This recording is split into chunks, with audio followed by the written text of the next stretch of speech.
Right,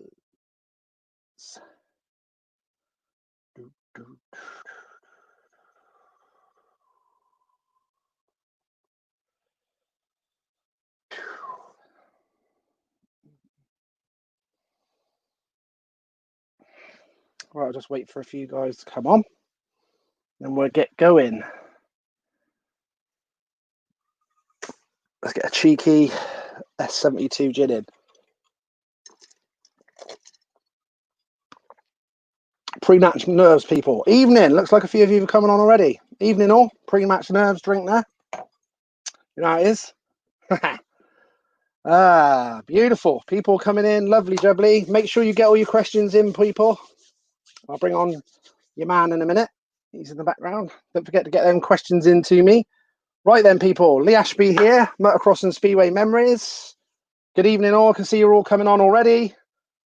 A couple of cheeky comments already coming in. Yo, Wes, how's it doing? Dave Bowyer, how's it doing? Right. Let me just get my thank yous out of the way first, people. Big thanks for the support to Simon Pardo of White Eagle Finance.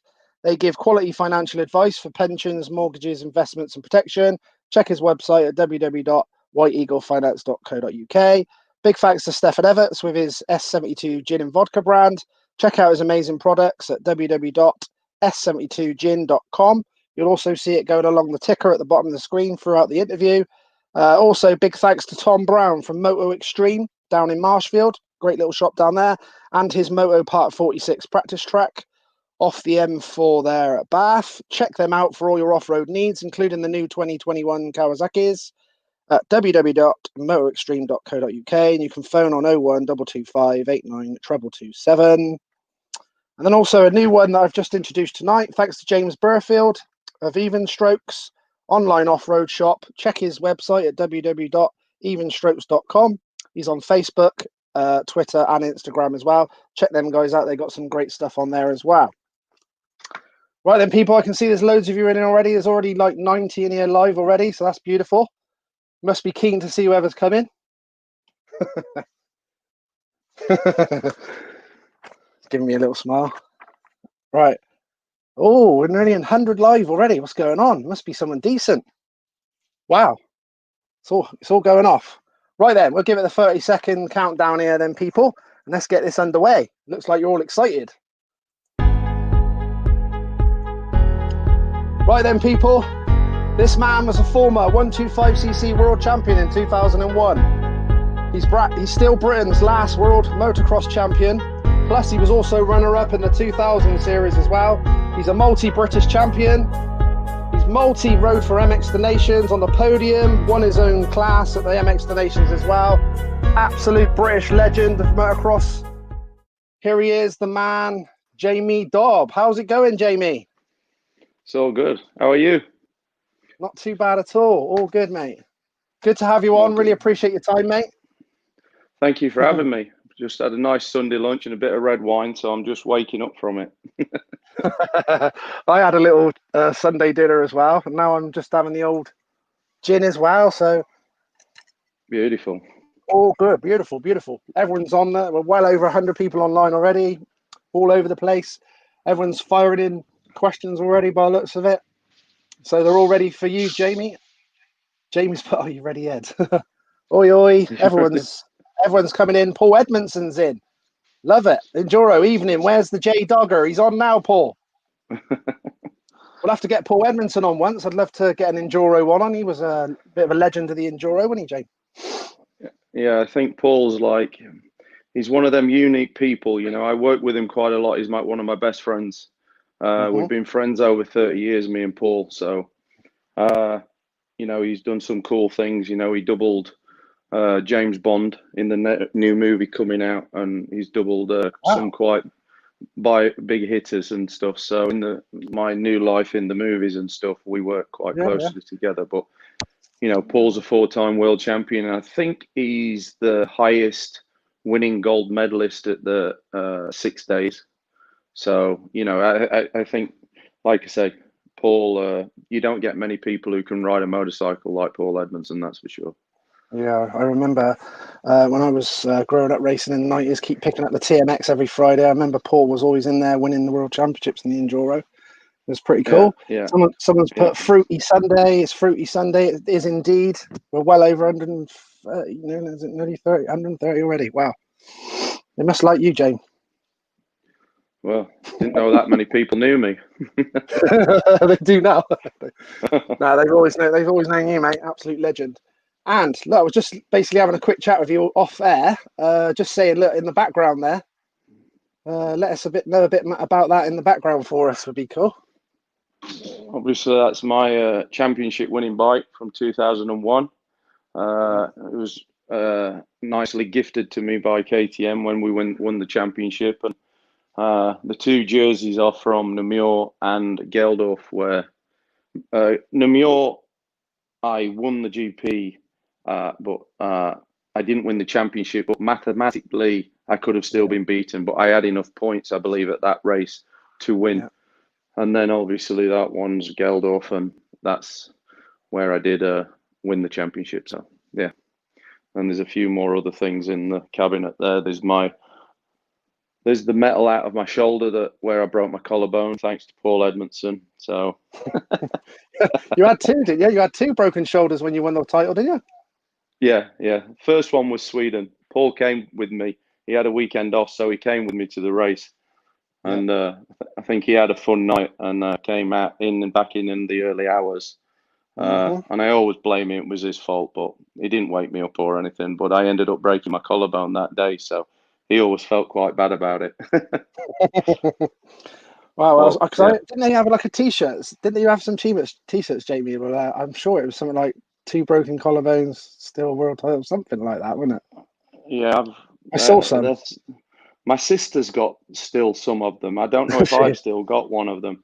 Something about everybody hurt or two broken collarbone, but now everybody else hurts or something. Something Something like like that. that. It's quite cool. Yeah, I remember it. Yeah. That was pretty good. Right, looks like everyone's putting in crazy amount of questions already, so we better get on them. I can see the time going like that disappear. I'll be about half an hour behind on them. Right, here we go. This no name on this one. Someone's forgot to register on that one, but someone's put from your time in the States, which rider impressed you most? Quite a few of them, isn't there? Yeah, obviously for different things. I mean, you know, obviously I was in the era of Jeff Emig and, McGrath, LaRocco, them guys. Yeah, amazing. As a person and just a great human being, it's Jeff Emig. We're best friends from then till today. We speak on probably a couple of days a week still. And he's one, like they always say, you count your true friends on one hand, and he's definitely on there. And that's cool. Cool. So they all had different, unique things. I mean, obviously, Jeremy was a fantastic at Supercross, but he was the first guy that was just Supercross, and that's all he was really bothered about. His motocross career came further on down after about 5 or 6 years. At the beginning, it wasn't that great. So, I had, it was quite funny because my two closest friends out there were Mike Larocco and Jeff Emig, and they used to always fight on the track, but they were like the nicest guys away from the track as well. So, do you see the famous one where he kicked him in the back, wasn't it? I remember Larocco jumped on him. I saw him kick him in the back, wasn't it, after? Yeah, I was. I remember that. Yeah, I was there that night, but Jeff can tell you. But it's quite funny because their kids are friends now, so it's like, and they live they live in the same town, so it's quite funny. Yeah, good old days. I got a James Hopwood. He's pretty much sort of mentioned. He's put, what was the best bike you rode? And he suggested, was it the Pro Circuit Kawasaki? But obviously, the Pro Circuit Kawasaki when we had it was it. I mean, in one way it was great. In another way, the race bike was good. The practice bikes used to be terrible. I mean, yeah, Mitch. He doesn't throw many parts at practice bikes, put it that way. And back in the day, it's like our frames, and like with Rhino on the team and stuff, our frames were just like, you could see weld all over them where they were welded up. Rather than put a new frame in, Mitch would be like, "I'll just weld it up where it had Oh cracked," wow. and things like that. So, Shit. yeah, obviously the best bike I ever had was this one. I mean, that was fantastic. I mean, I think that thing could compete on 125 levels today, and it's 20 years old. It was like, it was unbelievable. So, you know, that is definitely the best bike. Needed someone unbelievable on it though as well. Yeah, it's the same odd thing. It's like, you know, but I was quite fortunate. You know, Kurt Nichol gave me an opportunity when nobody else really looked at it. You know what I mean? And you know, I thank him to this day for that. You know, because not many people would have took that chance. Yeah. Someone else said ask him about the Kawasaki, so you've already done that. Luke Gibson's on YouTube. He's put, my old man used to love Dobby. He passed away a couple of months ago now, but once he helped your missus reach to the past your helmet or something at Wakes Colne. Great memories. It's interesting. I don't know what happened at Wakes Colne. It was never one of my favourite tracks. I used to Quite hard, always that, end wasn't up. Yeah, it was just horrible. It was quite funny because I was Jake Nichols posted something the other day about fantastic tracks, and I'm like, hey, Jake, because some of Jake's tracks he does put up, and yeah, they are fantastic tracks. That thing is the worst track. It's up there with Fox Hills. Wow. Hang on, we're losing reception here, James. Sorry, mate. He's mugging me home track off. Oh my god. You're used to that by now. Yeah, you have done it a few times, yeah, publicly. Thanks for that. Sorry. That's all right, mate. Yeah, I rode at Wakes Colne. It was quite hard. I think I rode it like late as 2000, so I think it was pretty like worn out by then. You guys. To tell you the truth, it's got worse and worse. Back early 80s, it was quite loose. They used to have a really big international. I remember Colquist doing that, and like up on the hill and everything. Yeah, it was like, it was quite sandy, and it was like a beautiful track. I mean, the layout's fantastic, but then it just over the years, it got worse and worse. I mean, it was like when I started getting a bit of an issue, would you say, with the ACU, it started at that track because we had a British Championship. Yeah, we had a British Championship, and you couldn't see your front fender for dust. And I said, we can't race here. It's just not possible. And the head of the ACU at the time, he turned around. He says, well, we've never stopped a race before, and we definitely ain't stopping one for you, with a few other bits of wording in. And then that day, I think it was, I don't know if it was one of the young kids that had just come up, Sean.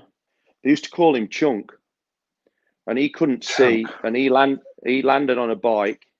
He came through. It was him and Billy McKenzie came through together, and it was one. They were winning, and literally his career was done because no one saw him because of the dust, and then hit him while he was on the floor and broke his. Is it humerus here? But it's a growth plate because of his age. I mean, his career was done, and it's just like I say, and that was all. That started my issue, and then I had a friend that passed away in, I think, 2000. Was it? Or 2001 at a British Championship. Just used to, lovely kid. I raced with him all my life, and literally a flagger wasn't watching what was happening, and they were watching the race. And he had crashed at Culham, and he got landed on, and sadly he passed away. So yeah, that's where my issues with the, you know, how they were. Because to be fair, I know you obviously said what you said about Fox Hill, but like that was a similar thing, wasn't it? That you said like back in the day, there used to be some decent surface and all that, but just gradually over the years, they're just basically sort of almost fluffing stuff over the back of the chalk, really, aren't they? Sort of. Yeah, and it's just rock. I mean, you literally race there, and there's boulders the size of my head rolling down the hill at the side of you. And I just found, like, the reason, you know, I was very fortunate, and one of the best things you could ever do. And don't get me wrong, the atmosphere at Fox Hills was just insane. It was better than, it's the best place on earth. Yeah, yeah. But just, you know, and I was fortunate to win a British Grand Prix.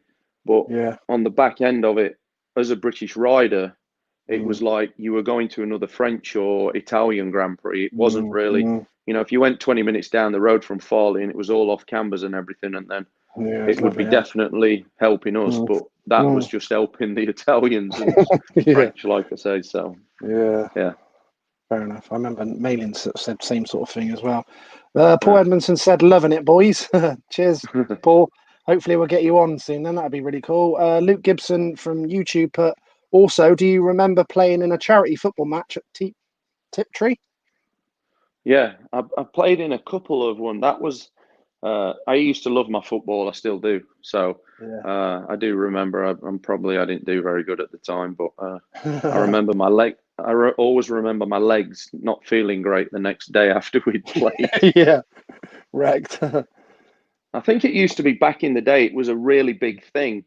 So as growing up, you saw, it was like, I think it was the solo British guys, and I think Thorpe used to push it quite a lot and organise it. And then there was the sidecars, and then they'd play each other at the end of the year as a charity match. Yeah, I think they used to do it at Speedway as well, yeah.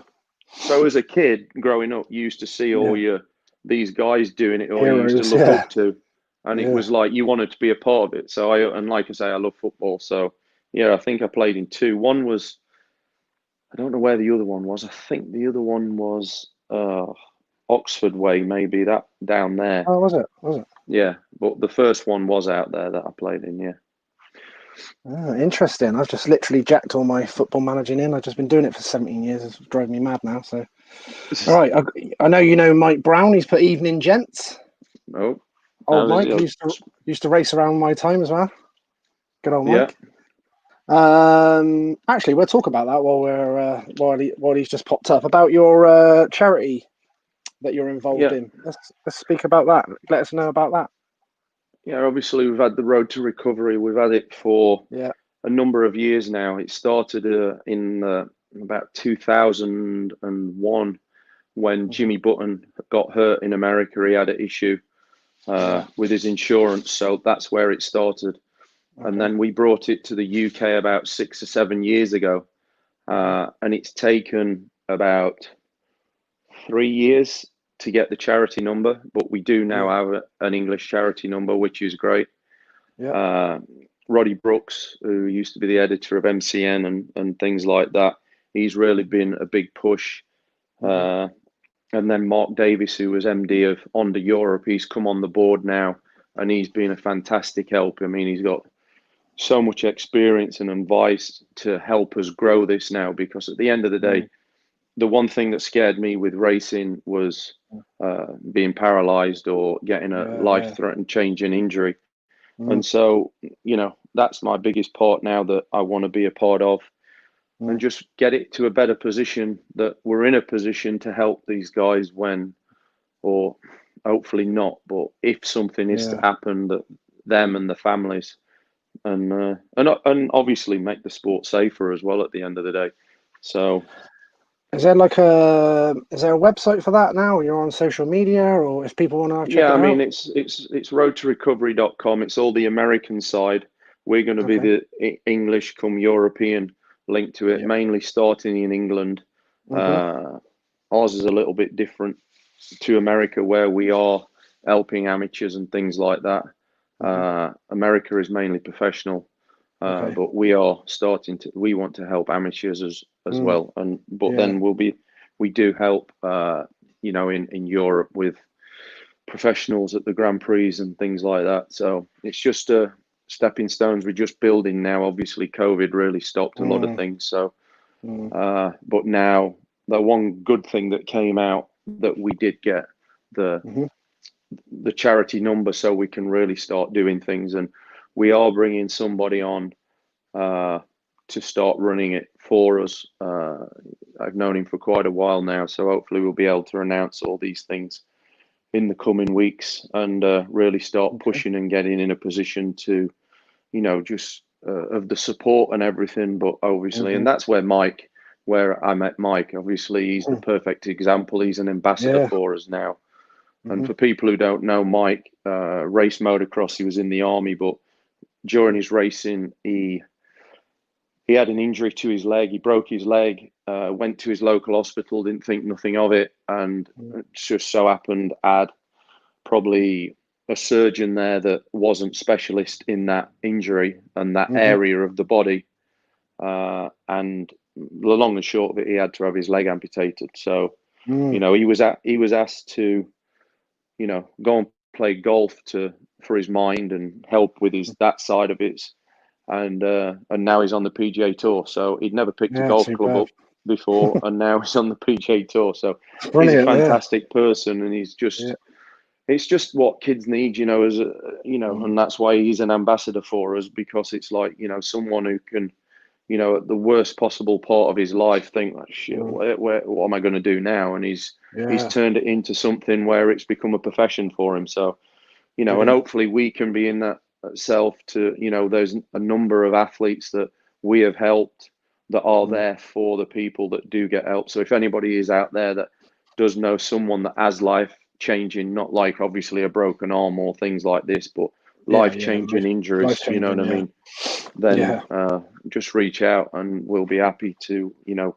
Mike Young used to be a race motocross in America, multiple national like 4-stroke champion back in the day and everything. He rode some Grand Prix. Sadly, he got paralyzed, but he's now our athlete liaison. So if anybody gets hurt or anything, he's there to speak to them and the family and everything. So it's fantastic what they've done. I mean, great support. They've raised millions and millions of dollars for athletes now in America through different things and everything. And so, you know, we're just there helping the guys in their time of need, you know. So yeah, it's good.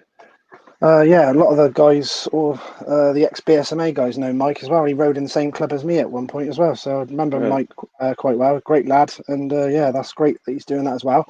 Like I said, any events you do in the future, Jamie, or anything like that, happy to share all that sort of thing for you guys. No problem at all. No, I appreciate it. And we'll let you know. And like I say, just because now we have actually got the charity number, if anybody's out there is wanting to do something for a charity, you know, at least we can. Before it was just so difficult because you take the money and then send all the money in. It's looked at money laundering and all these kind of things. And it's so difficult now because there is a few charities out there, big well-known ones that have not really done it the correct way and everything. So they really look down on things now. So, you know, and we've wanted to do it the right way. And like I say, so if there anybody is out there that are wanting to do marathons or any ideas they've got for charity events, let us know and we'll help and support them. And, you know, and then they can raise a little bit of money and, you know, and get it, because we've just got to build the pot like they did in America. So God forbid anything does happen, we are there straight off the bat to be able to help. So sounds a brilliant cause, mate. So spot on. But I'll definitely share anything in the future that you do or anything, no problem. Got a question from Davey Suzuki here. He's put the Vets VAMDX next year, Jamie. I think he's asking if you're going to ride the Farley if they do it again. I presume that's what he means. I don't know. I don't really get invited that much. I've been invited a couple of times. Wow, where's Dave King then? Let's get him on. So I think Dave loves his Americans and other things. It's the same old thing. So, but I had a fantastic time when I went down there. I've rode it twice. One was not the best. I mean, obviously I have issues with my hands and things. So, and then there is a number of years that I have been away working as well, which has never really played out. So, look, one of them, wasn't it? Yeah, that was the last time. That was the last time. That looks like just before the rain came. So, it looks too clean there. It was. It wasn't prettier, but a few hours after that, the Evans opened, and it wasn't the one. But but it's been. I've had a fantastic time both years when I've gone in. It's nice to take the kids just to show them. You know, my eldest daughter's seen it. She lived it the last couple of years, but Layla, she's been once, but she didn't really understand at the time. And then obviously now with Bailey, he's never really been, comes to the practice tracks and stuff, but he's Yeah. never been to a proper race when I've been racing, kind of thing. So maybe that's something down the line. Because Dave Wright's also followed that on, saying, "Do you still have a blast when you can?" I rode once just after lockdown when they started opening up and people had private tracks. I went up to Fat Cat and had a little blast around there. But that's the only time I've rode once this year, realistically. But it's quite funny. You don't really forget too much how to do it. You just, things come at you a bit quicker than they used to do. So, and like I say, just because of the charity thing, I've always got that in the back of my mind, and like it just that what can happen. So I'm and obviously it always must a be bit hard cautious. with your fingers, because you've got a couple of bad fingers as well, haven't you? Yeah, look, Yeah, two they're little straight. fingers. My hands Crazy. basically go like this when I ride, so I have to be Yeah, careful. So I normally stick yeah, to like a 150, yeah. like KTM and them kind of things where my hands don't like freeze up on the bars so much because the Yeah. vibration isn't too bad. Must get the So, old but arm pump pretty quick when you're doing stuff like that as well, don't you? I don't get arm pump. It's just my hands Don't go you? numb, It's just so it's and I literally just can't. right. So you can't It's feel your just the hands. Yeah, it's no arms. good, is it? No. It's no good. So it's not Dodge the then, isn't best, it? that's for sure. No, Yeah. no. Because Got a mat. at that Go on, Farley carry on. race, Sorry. no, at the Yeah, Farley race on the last lap, going up the long uphill in the middle, yeah. both hands came off the bars. They just literally fell off. Yeah, luckily, and Did they? I don't hold on with my knees either. But luckily, I just was able to Shit. grab the bike with my knees before I went straight off the bike. So that was quite interesting. Oh, Jesus Christ. Oh, that's a nightmare, isn't it? I got a Yeah. Matt Lowe put, so are you riding the BSMA vets next season? As if you are, I better get fit. No, you're all right, mate. Just keep drinking your beers, mate. You don't have to get fit, mate. Right. Put Suzuki Man, Mr. Let's have a look. It's Mr. Masters. But me and Radford are having some beers and watching in our social bubble. See, he's got that in there then. Danny Foreman's put East Kent schoolboy presentation early 2000. Do you remember hosting it? Yeah, I remember going down there. I've got some. I've done that one. I've done that one a couple of times. So it's always a good time. Craig Elwell is a good friend of mine who owns DEP. He used to get me to come down and do that. So I've actually got a funny picture in my office from. Obviously, I worked with Tommy Searle for many years. I think 10 years from him being 15.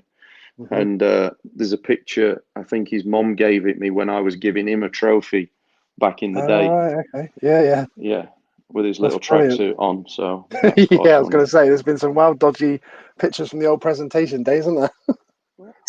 There sure has, especially with Tommy back in the day. Because when I was racing in the experts at the BSMA, he was in the 60s on the only KTM in the 60s. Yeah, I believe Brilliant. he rode a KTM if it was dry and a Kawasaki if it was wet. Because the KTM didn't run right if it was wet, but it was better. Yeah, he's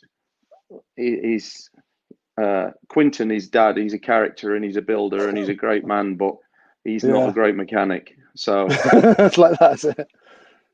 Yeah, it's like when I started working and you'd try and get better stuff off Kawasaki for them, and then it'd be like, they don't even treat it right. Why does he need it? And then this one day we turn up a track and the head guy, Steve from Kawasaki's there, and he turns up with his like so-called race bike lent in the back on building bricks. Oh, wow. But like back in the real day, factory. Yeah, Tommy would ride anything anyway, so it was all good, and he ended up he having was used to it, yeah. Yeah, it all worked out for him anyway. So. Yeah, it did, yeah. It did, yeah. Got Stuart Edmonds put love and respect from down under Australia. We'll have to watch it later on Monday morning. When the kids are at school. My all-time favourite bike he has rode. Someone else has put no name on that one. What were your best years financially? Obviously, the year I won the World Championship, that wasn't too bad with the bonuses and everything. Then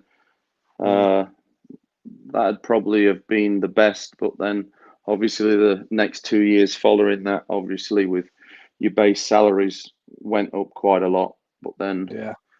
I had issues with sponsors and not paying and things like that. So it was it was a learning curve, shall we say? Yeah, see, speaking to so many riders, it's quite astonishing. Back in the day, with like sponsors and mechanics getting paid and getting injured and not getting paid and loads of haywire stuff.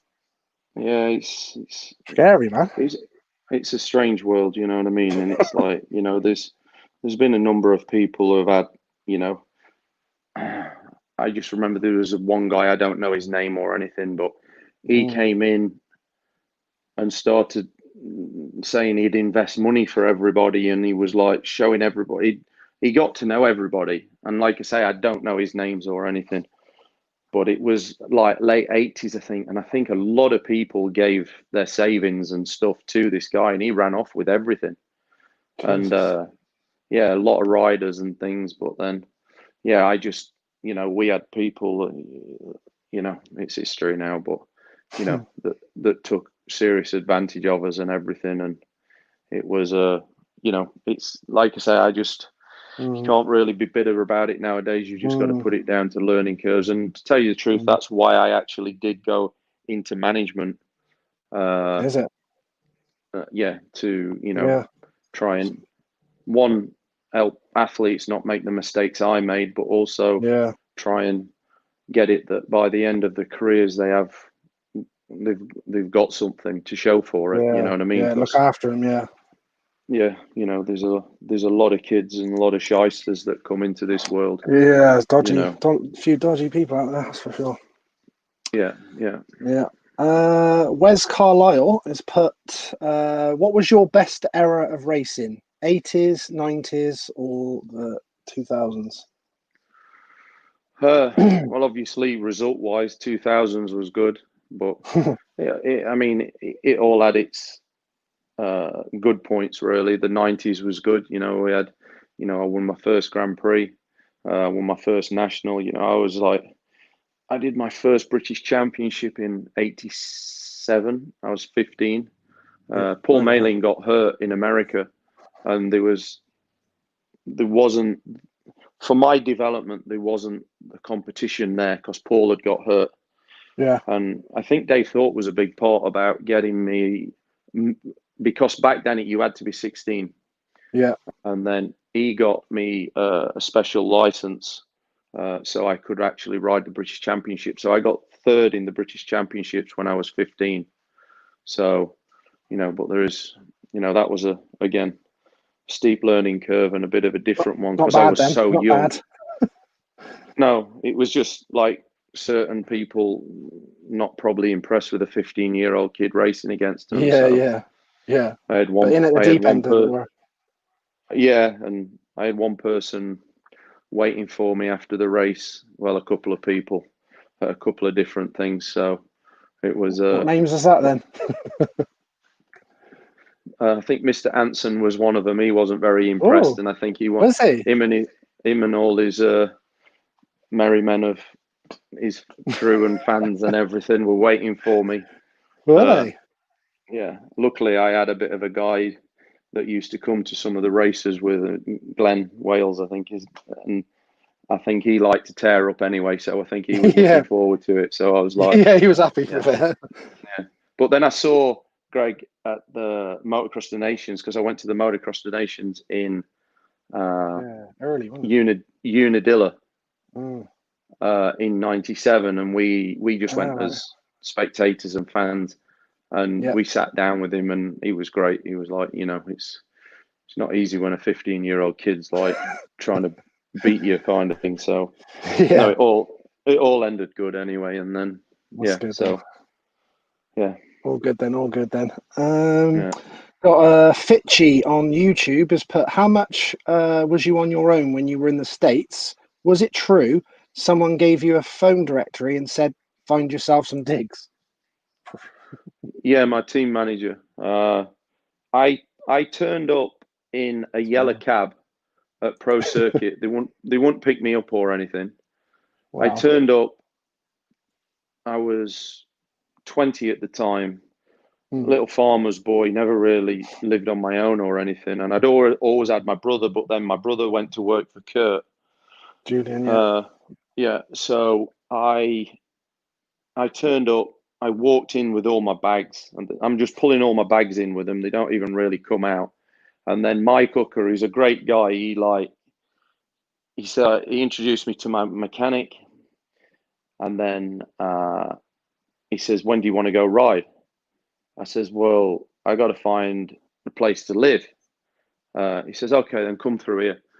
And then in his office there was a big like meeting desk, and he threw the yellow pages across there. And excuse my French, but he says, "I ain't no effing babysitter." He says, "Go and find." And then yeah, so it was a steep learning curve, because the first set of apartments I went to, the lady says, "Are you moving here on your own?" I says, "Yes." She says, "I wouldn't live here if I was you." I'm like, "Why?" He says, and then she showed us, and then there was a drive-by shooting the previous week. Oh my And then God. I went onto this street, and then she says, "Go down on this street," which was McKinley. And then I moved into these apartments, and then that's where I met Mike LaRocco, because he'd moved in the same week. And like Okay. it became quite an infamous street, because Greg Albertine started living there just because I knew Greg. They contacted me, and then the Pichons contacted me, and then I got their apartment for them and things like that. So it became quite a bit of a hub. So living off McKinley, Yeah. but it was Yeah. Mike LaRocco was first, and then I moved in the same week as him. So yeah, so that's where that story comes from. That's bloody crazy, isn't it? Everyone thinks it was all glamorous. You went to pro circuit. Wow. No, No. $500 a race. $500 a race I got. That was my contract. That is mad. And then I broke my arm like the third day riding, the first day on a Supercross track. Yeah. And then, but Mitch was actually quite good to me. He still gave me $500 for every race, or I wouldn't have been able to live. And so he did that for me. And then he lent me a truck, this old work truck. But I had to take the pipes from where they made them and then take them to the actual shop where they sold them. And that was my job every day after I'd finished riding. I had to go there at night and take all the pipes for them. And then I could, because that was the truck that he was letting me use, is the one that they used for that job. So Yeah. yeah, Had to do a so few it was, jobs. yeah, so it was good. He was good to me. Yeah. It's crazy, man. Yeah. Right. Matt Ryder's put, "Hi, champ. Who's your favourite all-time rider?" Be interesting. Matt Ryder. Matt Ryder.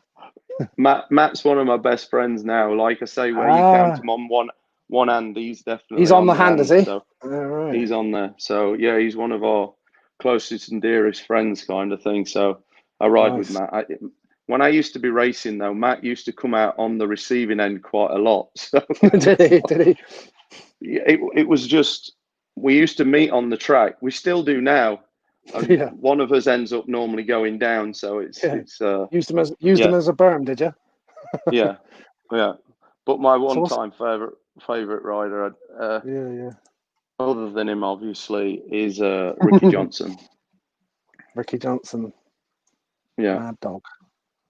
yeah. He's an all right, great guy as well. And I think he's the one guy that kind of transcended the sport, and he was the first superstar. You had Bob Anna, but he was a superstar within the sport.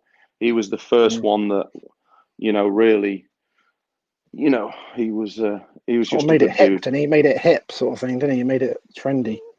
Yeah, yeah. Mm. No, he was, Hope. and yeah. Love to get him on, so fingers crossed I can try and do that at some point. Right, I've got one here. There's no name to this one. They have not registered it, but they put, "Do you think the racing was safer when the tracks were more natural, Jamie, and required better throttle control?" It's a tough one. The problem is, if they're going to build these huge jumps, they need the people that are building them to be very good and to be able to fix them all the time. I think things progress. and things move on. The dangerous thing is on them tracks, the speed of 450 can go now. It's so easy to ride in one way, but when something goes wrong, the speed you're going, you're going so much quicker than what you potentially would do before. So, I mean, the thing is like the tracks in the olden days, like Farley, if you go there now, it's still got the bumps from when Dave rode, and rode his last Grand Prix there, and then you've got the kickers and things like this. So, can be naughty as well. I just think it's not necessarily it's the jump. It's, as I've always said, it's the people building them. Like Justin, the tracks he builds are fantastic. You can go out first lap of the race and hit a jump, and it's going to be safe. Whereas in a lot of people and who build them, you just don't know that. And I think that's the thing. I do think the tracks are getting a little bit too fast, especially for the speed you can go on a 450. But I think the thing is, it's and I think also people think they can put equipment on and they're safe. I don't believe in certain equipment. I don't. How my brain works and the common sense, I just don't get it. The neck braces and things like this, I really think they do more damage than they do good. But that's just my own personal thing. Okay, interesting. And most of the people that we see that are paralyzed now, most of the time they wear the neck braces, and it's always at the bottom of the brace. And it's a certain brace that's worse than others and things. But I'm not a medical guy. I'm not anything. It's just, like I say, I just believe in a bit of common sense sometimes. And like I say, people think they can just pad up and put everything on and like they're bulletproof, and they're not. And but they still don't know how to ride the bikes. It's like they need to. They could do with spending money, being coached and stuff in the right way to be able to know how to do things if things go wrong, and just ride a little bit better rather than going spending money on pipes and all these other things and suspension and everything. They're all cool, don't get me wrong, but it's like I get a bike, I don't even touch the suspension's that good nowadays. It's you need to tweak it for yourself and everything, don't get me wrong, but I think they could do with spending a little bit more on a bit of coaching and helping themselves in that way. Interesting. That's interesting is what this chap said here as well. Gareth Edwards on Facebook's put, Dobby had a very loose style on the bike, i.e. let the bike move underneath him more, especially in the wet. The modern riders tend to grip death the bike with their legs. How did he develop his style? I don't know, really, just maybe hours. I mean, I rode in the mud a lot. Like me and Paul Edmondson, the hours we spent racing each other in mud was crazy. I used to ride trials bikes a lot, which obviously you have to let it go.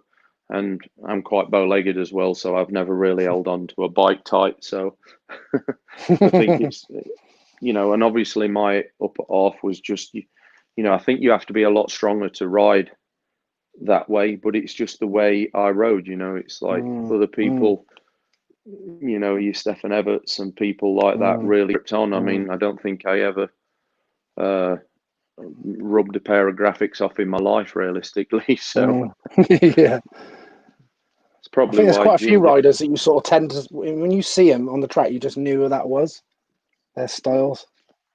Yeah, I suppose so. I mean, I did a little bit of coaching. I went to a place when my first year I went to California was I think I was 10. It was in 1980, I believe. And we went. There was like a few other families there. Mervyn Anstey was there. I don't know a couple of the others, and we rode at Carlsbad, Saddleback, all the great tracks around there. Brona Oaks. That's the first time I saw Ricky Johnson, and I saw Ron Lachine on at 85, and it was, or at 80 back then, and it was just insane what he was doing and how he was picking the bike up and everything. So, you know, my dad was a big guy of taking us to watch the Grand Prix and taking us and really making us study and watch the guys ride and understand. And fortunate, I grew up on a farm, so that was quite lucky. And you know, I used to just spend hours and hours. I mean, my brother can tell you. I mean, he's got it all in his book. But during school holidays, literally, it would be about 40 hours a week. I'd be on a bike. I'd just run it out of fuel, push it back. It's like me and Paul Edmondson, like I was saying. We'd just literally, one of us had run out of fuel, and then we had a way of pushing each other back with your foot on the back of their swinging arm and push each other back, fill it up, go again. And I think it was just like I say, it just developed over time. And, you know, I did go to the odd training school. Rob Hooper ran one once, Roger Ivy ran one. I went to them. And like I say, I went to this one in America.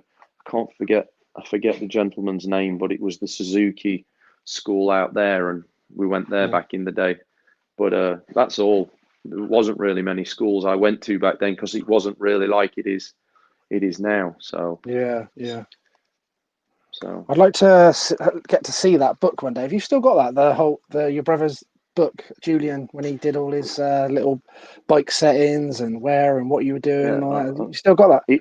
He gave it me for my 40th birthday. It's I remember you saying that. Yeah, it's in my office. Like, love to see that. It's got everything: lap times, Brilliant.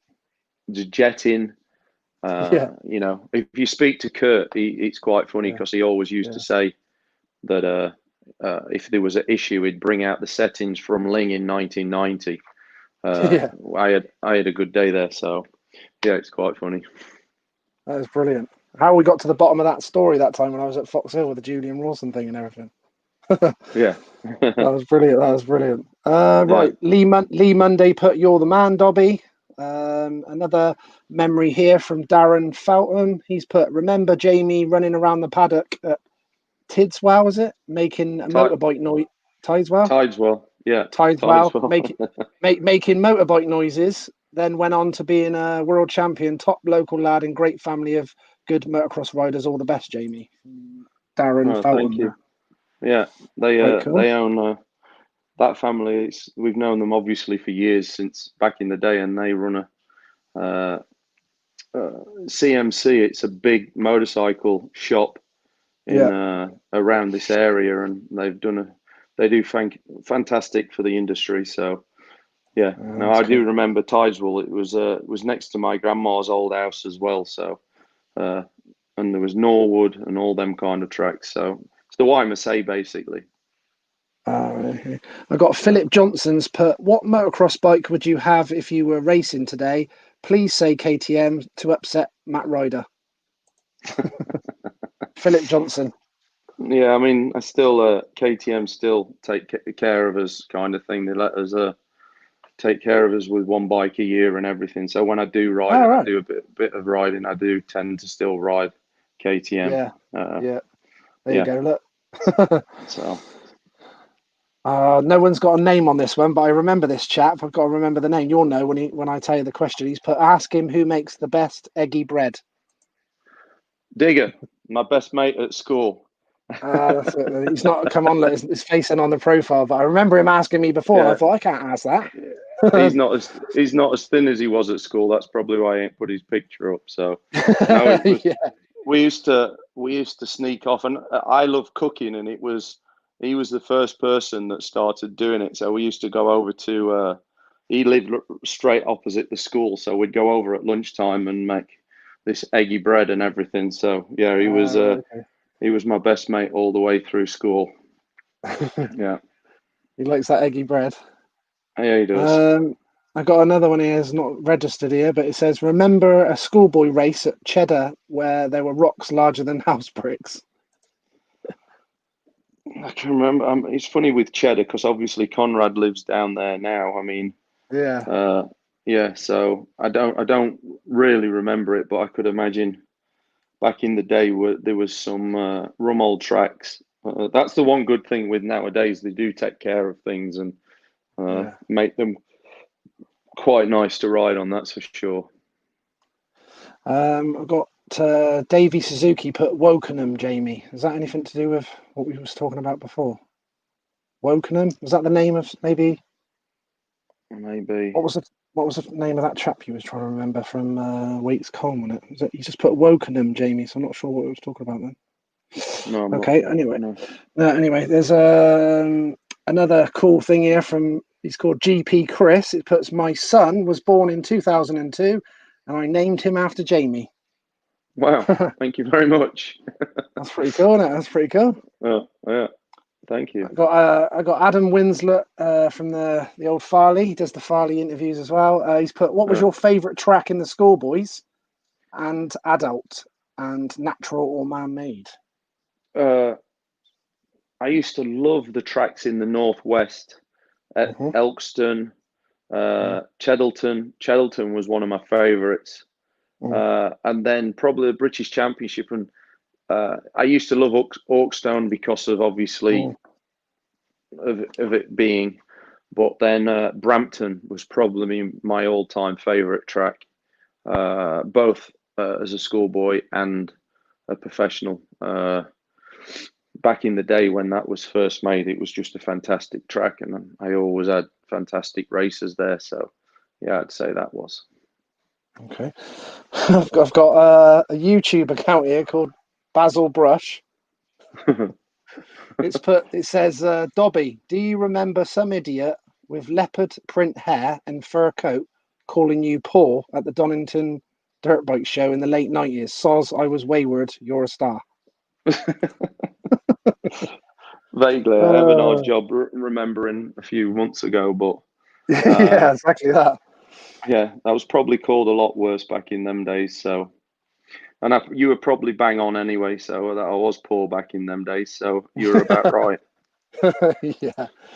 I got Fred Barrett. He put, did you ever expect when you was a schoolboy racing Mailer you would be world champion? And what happened to your chromed framed YZ80? Well, the bike, I don't really remember what happened to that one. As in, I think, yeah, I believed I would be a world champion. Probably the saddest part of that story is we both weren't world champions. I think if we'd have been as we were in today's society, I think both of us would have been multi-world champions. But back then, you just didn't get the help and support. I mean, you turned pro, and it was just like I had no one giving me any ideas how to train. Nothing. So you know, it's like half of the kids that are coming through. I mean, and it's they set up to fail. I was set up to fail. Paul was set up to fail. You know, a lot of, like I say, a lot of the kids, and I was able to help Tommy and just give him some guidance. And I never told Tommy how to ride a bike or anything like that. I just gave him some, and I never trained him. Obviously, we had Kirk who trained me, Kirk Gibbons, who did the training. I just advised on the bike and, give him like a plan to stick to, and, add me and Paul had that same kind of support when we were turning pro, because not being rude, nobody on the planet could touch me and him. It was a joke. It don't matter if he went to South Africa, I went to America, they all came to Europe. We both won and won convincingly. It was just me and him probably 20, 30 seconds ahead of everybody. But like I say, it was, and we went in the wrong direction, and obviously I put my hand up. I did a lot of things wrong. And, and that's the sad thing, because, the ability Paul had, he showed in glimpses, when Paul was on, like at the Nations, like when you speak to Jeff Emig, it's like you couldn't touch him. You know what I mean? Yeah. Same with Rob. Exactly the same with Rob Herring. Yeah, Herring. When he was on, you weren't touching Rob. No. But it's like But like I say, they're the sad things because Rob, talent wise, I don't think there's anybody been with his talent. You know what I mean? But yeah, but Yeah, this is what it for is. sure. A lot of talented riders that didn't become world champion. Got Scott Bowman here. He's put, who was your biggest rival in the schoolboy days, Jamie? Paul Malin. Yeah. He was there the first race I ever went to at Chesterfield. Yeah. And it never stopped. Paul beat me. I couldn't even get near Paul. 83 was my first kind of breakthrough year, and then that's when I started beating him as much. I probably beat him a little bit more than he beat me that year. 84, I went on to Honda, and it was give and take. I won the British Championship, but he won other things. 85, I won the British Championship again, but he won the International. Or no, he won the British Championship in 85. I won the International. And then when we got on to 125s, then the Honda 125 was a very good bike, where the 85 back in their days compared to his bike, he probably had the edge. I probably had the edge on the Honda, and I had a fantastic year that year. I really raised my levels, but it was still me and him, and no matter where we went to, we'd be winning, kind of thing. So yeah. So all through schoolboys and professionally, then Rob came into it. Me and Rob were really good friends. We used to ride together all the time. But yeah, we still battled each other for British titles every year. So yeah, Great memories, eh? Great memories they were. yeah. Bradley Doyle from Facebook's put, after going back to the 125 later in your career, do you agree with the MX2 age limit rule? No, I think it's the most stupidest rule that's ever been made. I'd just like somebody to come and tell me one good thing about it, and I'd happily talk. Ustream have done a hell of a lot for our sport, and I am not that person, because you look at our sport and everything's got to, you want these things, you want it to grow. And is it perfect? Not all the time, but it's in a great way.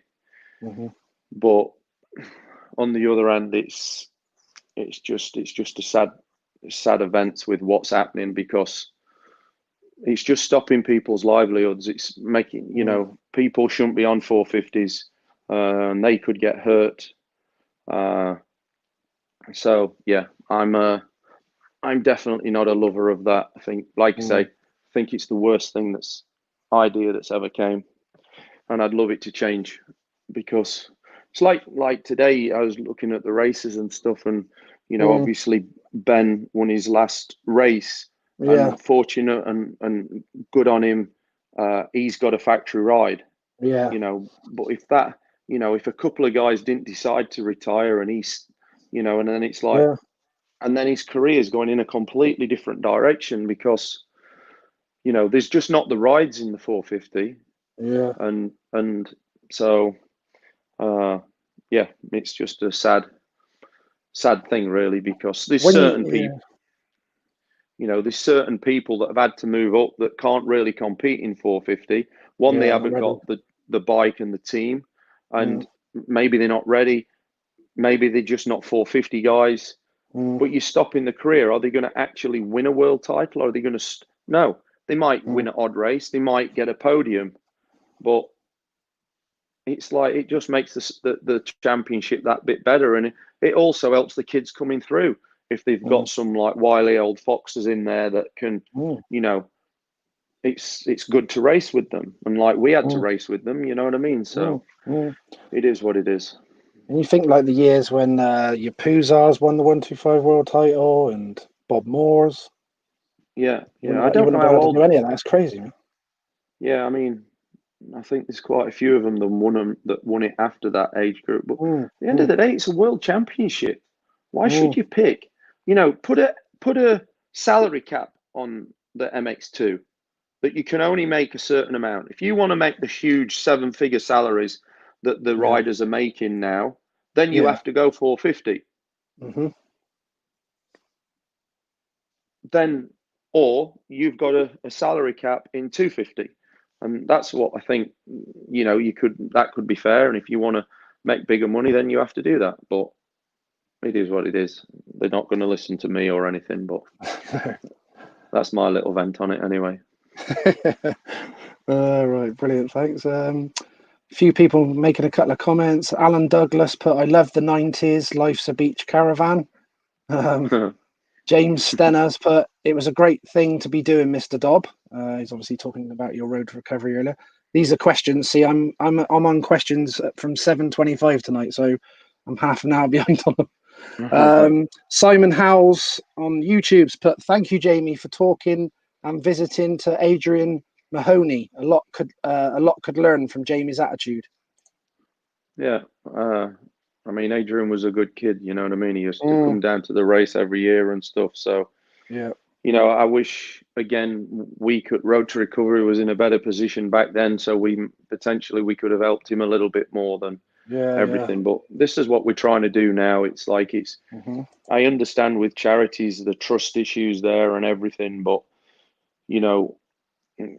we're trying to make it that every penny that's raised goes to the people that are hurt. I mean, as far as charities go, in the past, we've got it's 12.5% running cost, which is super low for a charity. I mean, a great charity is about 20%, and we're at 12.5%.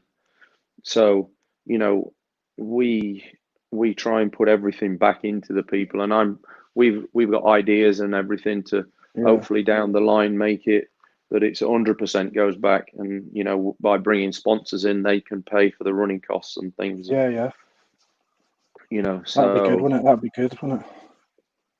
Yeah. So, like I say, we've got it. We're looking at now. We're trying to grow it, and we're there to help people. And anybody who wants to help, like I said before, please reach out and give us your ideas. Yeah, definitely look to get involved in that in the future. Mark Morris Senior on Facebook's put, where do you see the next world champion from the UK coming from? I mean, we've got talent and everything. Obviously, Ben showed now in the last few weeks. He's going to 450. I think he's going to be great on a 450. And who knows? I mean, you might think this is crazy, but you look at Fevre. Ben's done better than what Fevre did on a 250. Yeah. And then, he clicked on that 450 Yamaha and he ended up winning the championship. So you never know. Conrad Muse has got all the talent in the world. There's probably nobody with more talent than him in that paddock combined. And, little Joel Rizzi, I think he's a good kid that's coming through now. They just, again, a lot of them are set up to fail. I mean, it's like, and, it's getting that look and being able to get on a good team with good organization that can,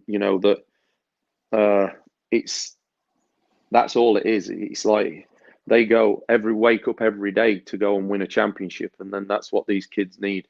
But, obviously we've got great kids with great talent. They just need that support and a team around them to be able to move them forward. Yeah, I see recently on social media, Joel Rizzi put up that he's left his team now that he's been with for years and stuff. So I hope he's got something sorted to go to. It's a massive talent for British. Yeah, fingers crossed. Hopefully, somebody will come in for him. But I think he has got a lot of talent and everything. So I'm sure somebody will do. You know what I mean? So yeah, hopefully fingers crossed. Yeah, for sure. I've got Ben Piggin. He's put, was Ling one of your favourite tracks? I remember seeing you in the 90s, winning every race, blitzing everyone, and then winning the first race the next year on the Yam. I was 6 years old then and become a big fan of you. Huh. Yeah, Ling was a really good track. 1990. That's the nightmare race for Kurt Nichol when he thought his racing bikes was coming to an end, because obviously I was 18 and it was just one of them days, and it just came so easy. I won. I think I won every race by about 40 or 45 seconds, and it was just, and it was really technical, that track, and it just always suited me, and I always had good races there. So, yeah, it was definitely one of the good ones, that's for sure. Yeah, I saw some. I've seen some good pictures of you at Ling and stuff like that on the Honda and stuff. Kevin Wheeler's put, being a British world champion, what perks do you get in the UK in motocross? And when are you releasing your first book? I believe you've already had a book, because I remember having it.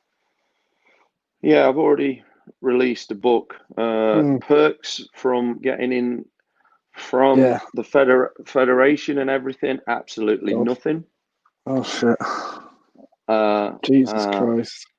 You get them from every other. America still send me passes and everybody, but I'm not good enough to get a pass into a British Championship yet. But maybe now someone decent's taken over and who has an understanding of the sport, and maybe I may get one in the future, but that's about it. I'm definitely going to be, we're definitely, well, obviously around this COVID and sorting this all stuff out, but we're definitely going to be doing like a reunion BSMA thing, and maybe even a series. And I know some of the ex-pro guys are going to come out. I'd love to get you there, and we will roll the red carpet out for you, Jamie. There we go. There you go. Look, so that's how it should be done, shouldn't it? I don't expect that. It's like sometimes it's just nice to be appreciated for what you've done, you know what I mean? And it's like that, yeah. You think that would be standard, Jesus. Yeah, sometimes it's I'm quite outspoken and in certain aspects of,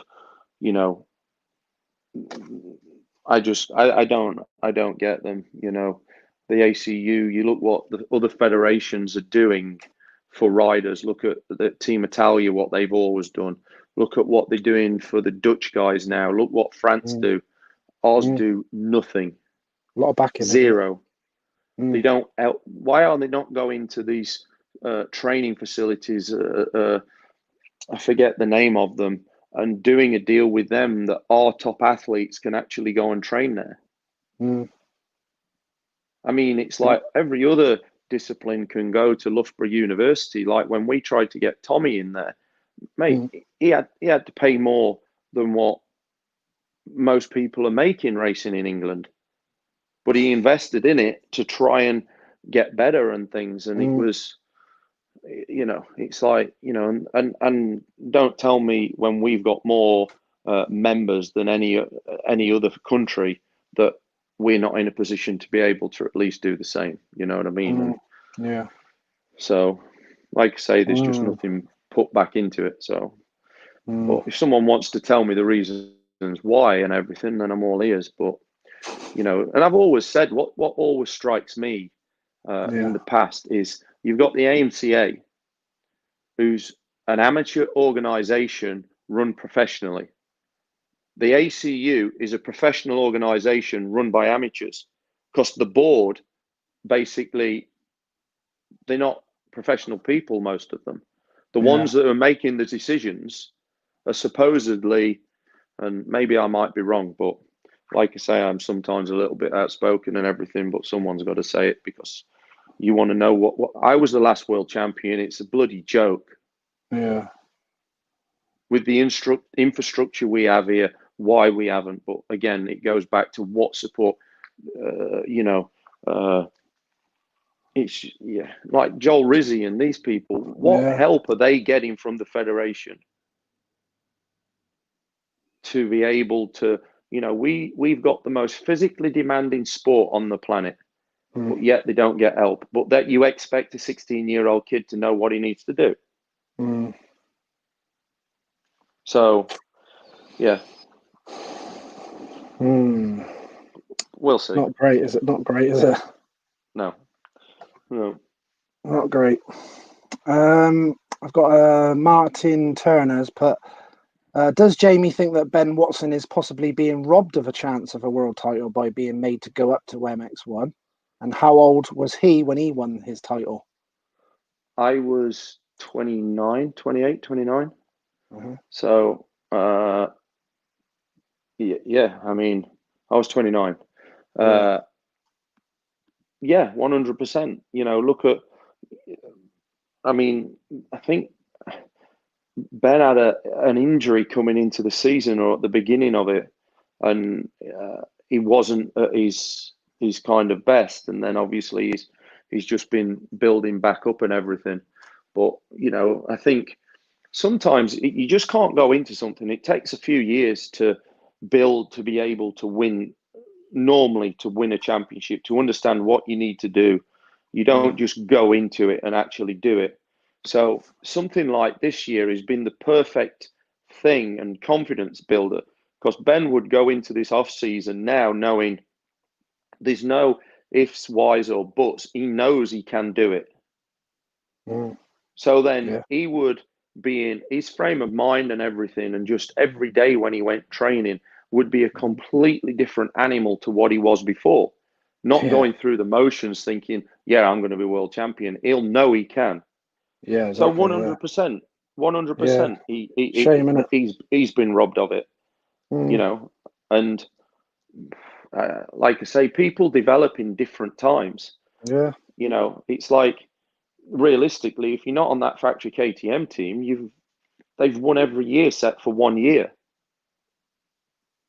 You know what I mean? And the year that they lost, their rider was a huge point lead, and obviously he crashed. So, but again, it's just it's one of them things. But like you say, I just don't think it should be to age. You know what I mean? You know, if you sat there and you say you're just winning championships and championships and championships, and you're not moving up, then all right, there could be something to be said. But you know, with Kiko, who used to ride with me, you know, he tried to ride 250. He was just too small. He just couldn't ride it. Yeah. So what's that to stop Gaston Raya back in the day? You know what I mean? It's like, you know, he was what he was. It's like, you're gonna so Tim Geyser, he wins again next year. He wins the next year. Are they going to stop him? What's the difference? Do you know what I mean?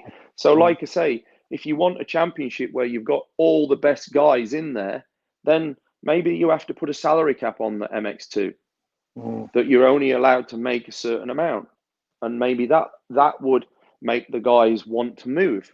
Yeah, not constantly repeat to be the MX2 champion. Then they would think, well, I can move on now. Yeah, yeah. But you are, like you said, you are sort of stopping some guys potentially winning world titles that may never win world titles. They're just stopping a living. It's like, you know, I don't want to mention names, but there's riders out there that are never, they might win a moto on a really good day. Yeah. They possibly could win one Grand Prix, maybe not, maybe they would, but they're not going to win a world title. They might be fifth in the championship or something, but you're just stopping them making a living. And that's what I find wrong. And then also on the other side of it, what I don't like, you're putting kids on 450s that could potentially get seriously hurt. And we lost the French kid a couple of years ago. He shouldn't have been on a 450, but he was pushed on a 450 because of that thing. You know, would he have been here still? Potentially, yeah. You know, but again, it's just, yeah, it's not my. I'm not happy about that one. I've seen a funny comment. This was about 7:30. When's this? They got Mr. Carl Nunn has made a comment. I've actually been trying to get hold of Carl. He said he was going to do an interview with me. So if you're listening, Carl, we need to get you on as well, mate. But his question to you was, please ask Jamie, why did he take me out at every opportunity back in the day? I loved it when his granddad used to come and see me. Did he? We bumped once in Belgium. I'd come from dead last, and like I went down the inside of him, and we like bumped into each other, and it was for 1 point as well. Was it? Yeah. I was going to say, is this true? Is this true? Was you always taking him out? What's this taking me out every opportunity? I don't think I was taking him out every opportunity, but his granddad used to be fantastic. He used to tell us what place we were in most of the time. Did he? But he always used to tell me I was in second quite a lot. And he'd tell me when I was in third as well. Oh, that's brilliant. Yeah. So he liked you then? Yeah, he was your number one fan, was he? Yeah, he was a good old boy. Right, yeah. Come on then, Nanny. You got to come on for an interview anyway, Nanny. Right. So everyone's laughing at Nanny's comment. Everyone's going on. Right, okay. Love the work that Jamie does with his road to recovery. Quite a few people making nice comments about that. So it sounds like everyone. Oh, here we go. Mick Nurse has put, hiya, Jamie. How was your time with Mr. Mike Carter and Cagiva? And do you remember the photo shoot for DBR on the Cagiva? Lots of airtime pictures, I recall. Yeah. Adam Duckworth was the one who did it up at my track with there. And no, it was good times with Mike. He pushed really hard for me to get on the bike, and it was great. And I was supposed to have the same thing, the factory bike kind of thing of what Dave Strybos was riding. And it was like, back in them days, to have a Cagiva was like having a KTM kind of thing in MX2.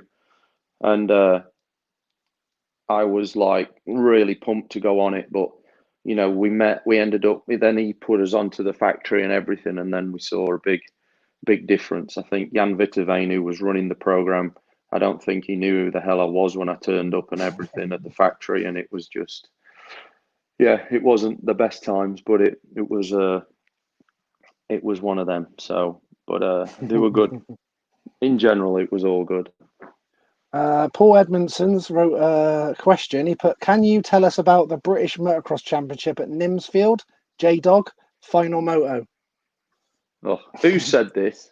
Paul Edmondson. Here we go. Yeah. He loves this one. So go on. If my thing might run out of battery, so if it does, can you just call? I'll click back on my phone. So if it does, I'll be back. So that's okay. Nimsfield, British Championship. Me and Paul used to ride together all the time. Like I tell you, he decides to come and do a British Championship. Okay. And to this day, I'm not having it. And at the end of the day, he supposedly won the race. There was only me and him being able to get around the track. It was that muddy. And I just remember passing him, jumping past him down these drops at the back. And he says I was unlapping myself. And I'm like, I wasn't having it. But Paul won his first British Championship. And like, I thought I'd won the race. And it was like, so yeah, he loves winding me up about that one. So he reckons you was unlapping yourself? Yeah, that's what this thing, as you can tell. Right. But ask him when he comes on what happened to him the following year when he came for revenge again at Matcham's Park. Oh, what happened there? Did you get beat up?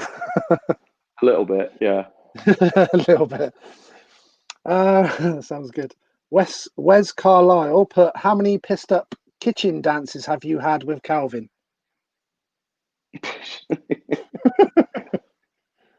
I leave the dancing to him. We've had some nights out with Kelvin, that's for sure. Normally it's like one more hour, and then we'll go. Kelvin's normally the last person to leave the dance floor. So yeah, it was no,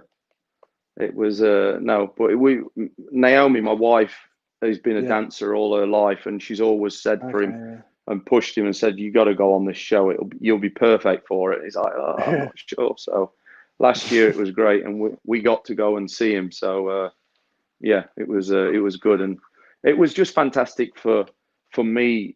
We've known Kelvin for 15 years now or so, and you saw it come through. He's the nicest, friendliest. He'll do anything for anybody, and it shone through, and just for everybody to see that and see the true him, it was great, really. So yeah, it was definitely one we were very proud of him winning that show.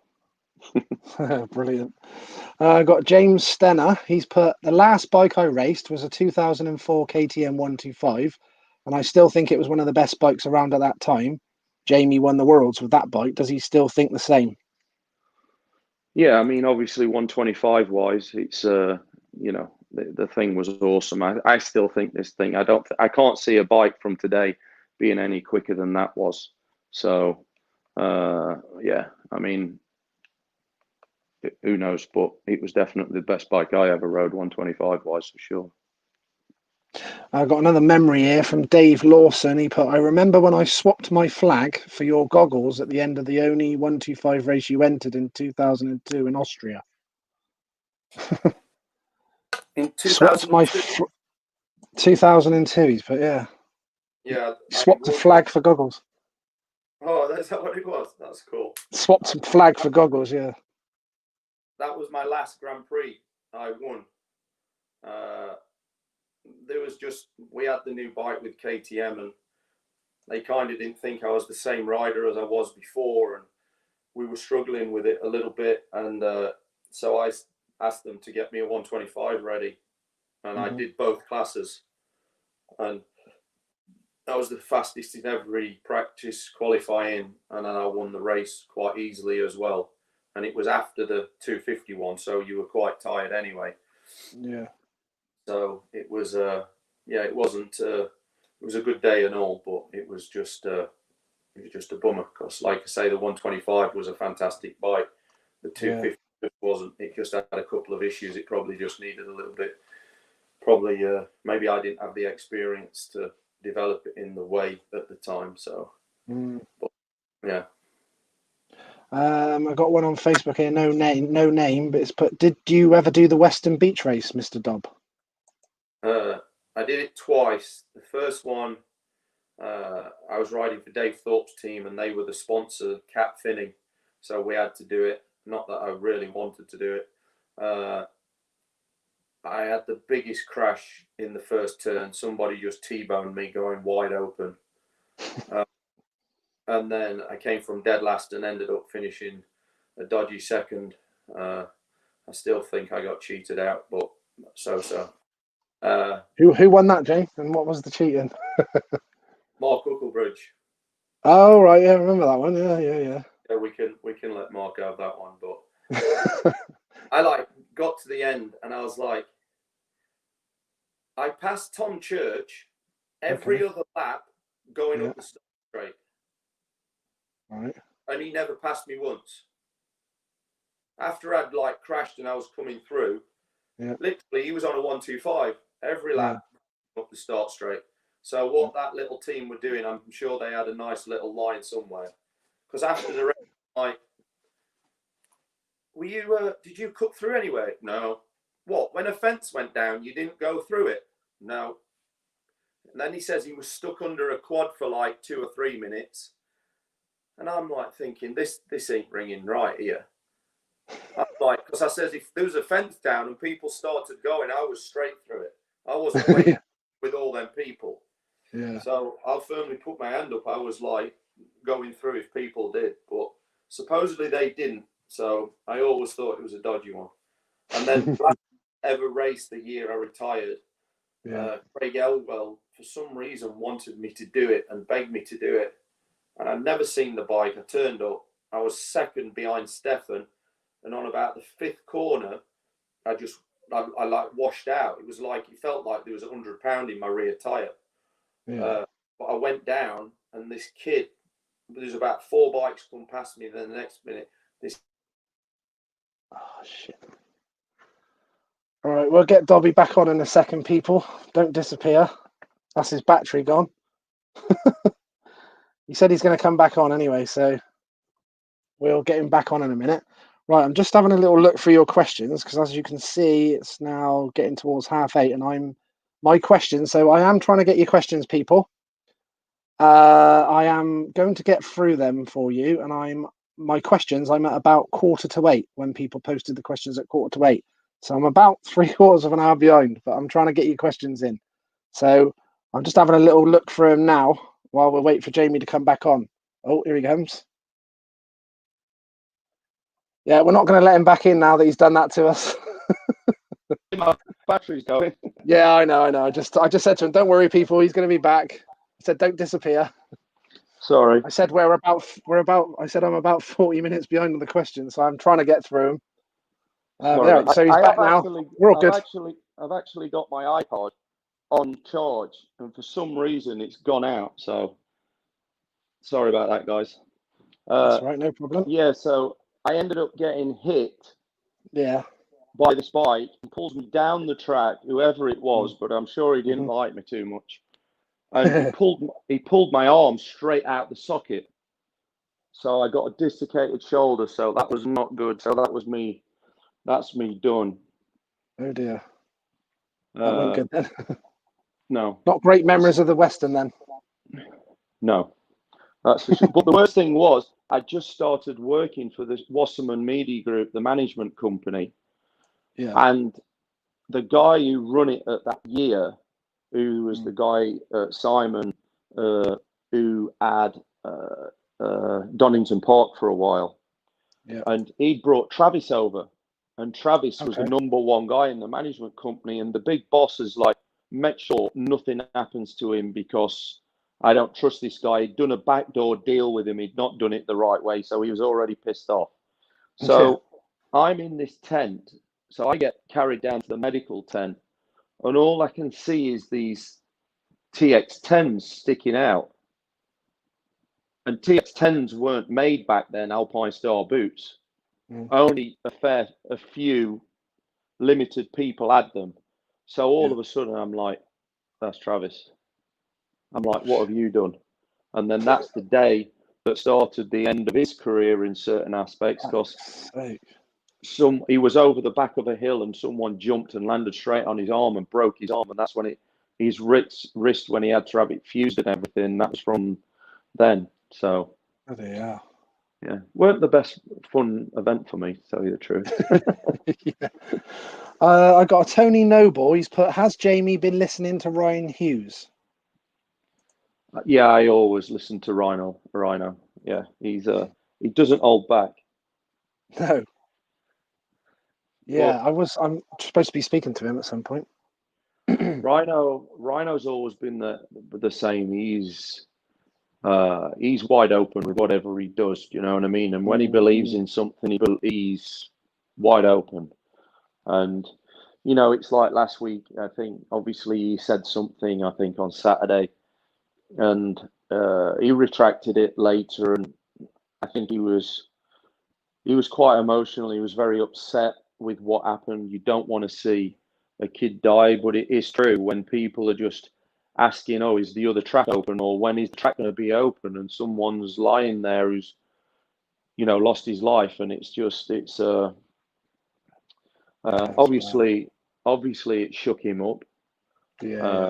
And you know, it's not, like I say, so with Rhino, Rhino used to be my teammate when I was at Pro Circuit, so I've known him for many years. But like I say, it is true, and it's like what he did say is like, you know, rather than maybe spending all this money on certain things, people should invest in a good coach.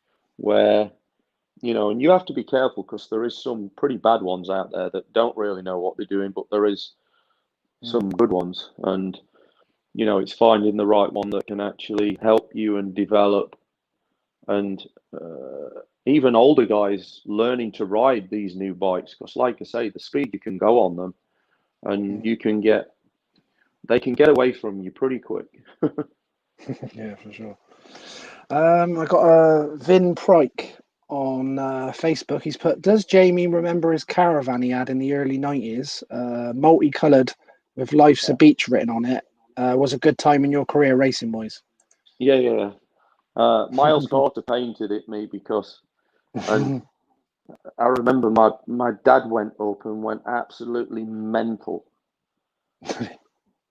And then I spoke to Miles. He's like, I've only done what you told me to do, and da da da. So I went up, and I'm like, I thought it was bollocks. I was like, I loved it. So it was like, yeah. So it was one of them things. My dad wasn't too impressed, but we loved it. So that was the main thing, and it's off the back of obviously with Ricky Johnson, and he was with Lysa Beach and everything, and it was like, Yeah. I just got a little sponsorship from them, and I had the name on my jersey and everything. I think they gave me a couple of pairs of shorts and a cap, I think. So it was Brilliant. yeah, Proper retro that was, wasn't it? yeah, I remember all pit trousers and all them sort of things we used to have and stuff. yeah. I got one off of Californication Matt on Facebook. He's put, how far away was his KTM over the standard ones available at that time? So I'm presuming he's saying how good your bike really was and stuff. It was a long way. Obviously, the bike this one here was 2000, what you could buy in 2002, but we ran it in 2001. But obviously, it was. I think the only thing that was standard on it are the covers on the side of the frame. These ones. Oh yeah. I think they were the only thing that was standard on it, because even the plastic had a shiny cover on them to make it look cool. Right. But like I preferred the geometry tighter on the front, so it turned a lot quicker. Okay. And then obviously the engine was made of magnesium and things like that, just so it ran better and things. So, but compared to a standard one, I mean, yes, it was better, just like any factory bike was back then. Yeah. But it was the base. I mean, like KTM's thing is now is like ready to race, and their bikes are at another level than a lot of them. You know what I mean? Standard versions. So, Yeah. and it was the same back then. Basically, nothing's really changed. Yeah. Okay. Tyler Green on Facebook, but do you think the riders from the late 90s, early 2000s were more skillful than the riders today? No, it was different. It's like everything.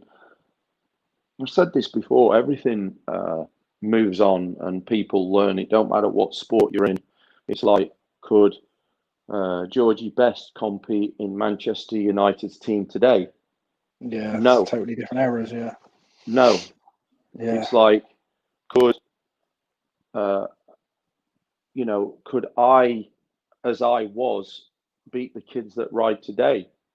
No, in one way, because I have not developed and built, with scrubbing had just kind of started a little bit, but not to the level. Yeah. And obviously James came in and took it to a completely new level, where there's a lot of that just comes natural now for the kids to do. But one, you couldn't have got away with it on bikes in the early 90s, and it's like, from Ricky Johnson, would he have been able to compete? And so it's a crazy question in that, if we were born in today's society, could we have been able, with our natural talent and ability and everything? 100%, yeah. But it's just very different now. It's like back in the day, it was changing early 2000s. It was like bike fitness was starting to come into it mid 80s, where you really need bike fitness, early 80s, through the 80s, even early 90s. You could just be physically fit and strong. And because the bikes would change so much during a race, it's not like now, but like today, it's just all about what you can do on a bike. So, but like I say, it's that thing that the bikes are so much easier to ride also. You've not got 20 pound of air in your front forks after a 30-minute moto. Yeah. And it's plus, totally different things. The first year I started Grand Prix, there were 45 minutes plus 2 laps. My first race was muddy, my first Grand Prix in Italy, and I think it was 53 and 55 minutes, the 2 races. That's mental, isn't it? Do you know what I mean? So I was on a motocross. That's nearly double what they are now. Yeah, that's mad. Yeah. So Long time, isn't it? yeah, too long. Very long. Yeah, too long, definitely. Yeah. Got a Facebook one put. Did he ever ride Marshall's Quarry? Yeah. Sounds like he grew up on the same tracks as me. No name on that one. Yeah, that was also another fantastic track that we love going to. I'd spent many a year and many a race there, that's for sure. Got Mark Slade has also put, does Jamie remember the Maggot Farm track? I remember him pre-jumping up. Yeah, that was... I do remember that one. I rode there a few times, obviously through BMSA and everything. I think 87 was the last time I rode there. Yeah. On my Cagiva. So yeah, it was. I used to love all them really technical tracks all down that side of the country, basically. So yeah.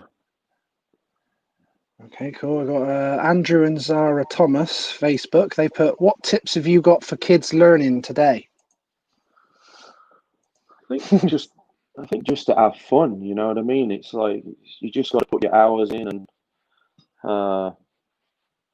just keep riding. You know what I mean? Like I say, it's just that time. You can't run before you can walk, and I think you just got to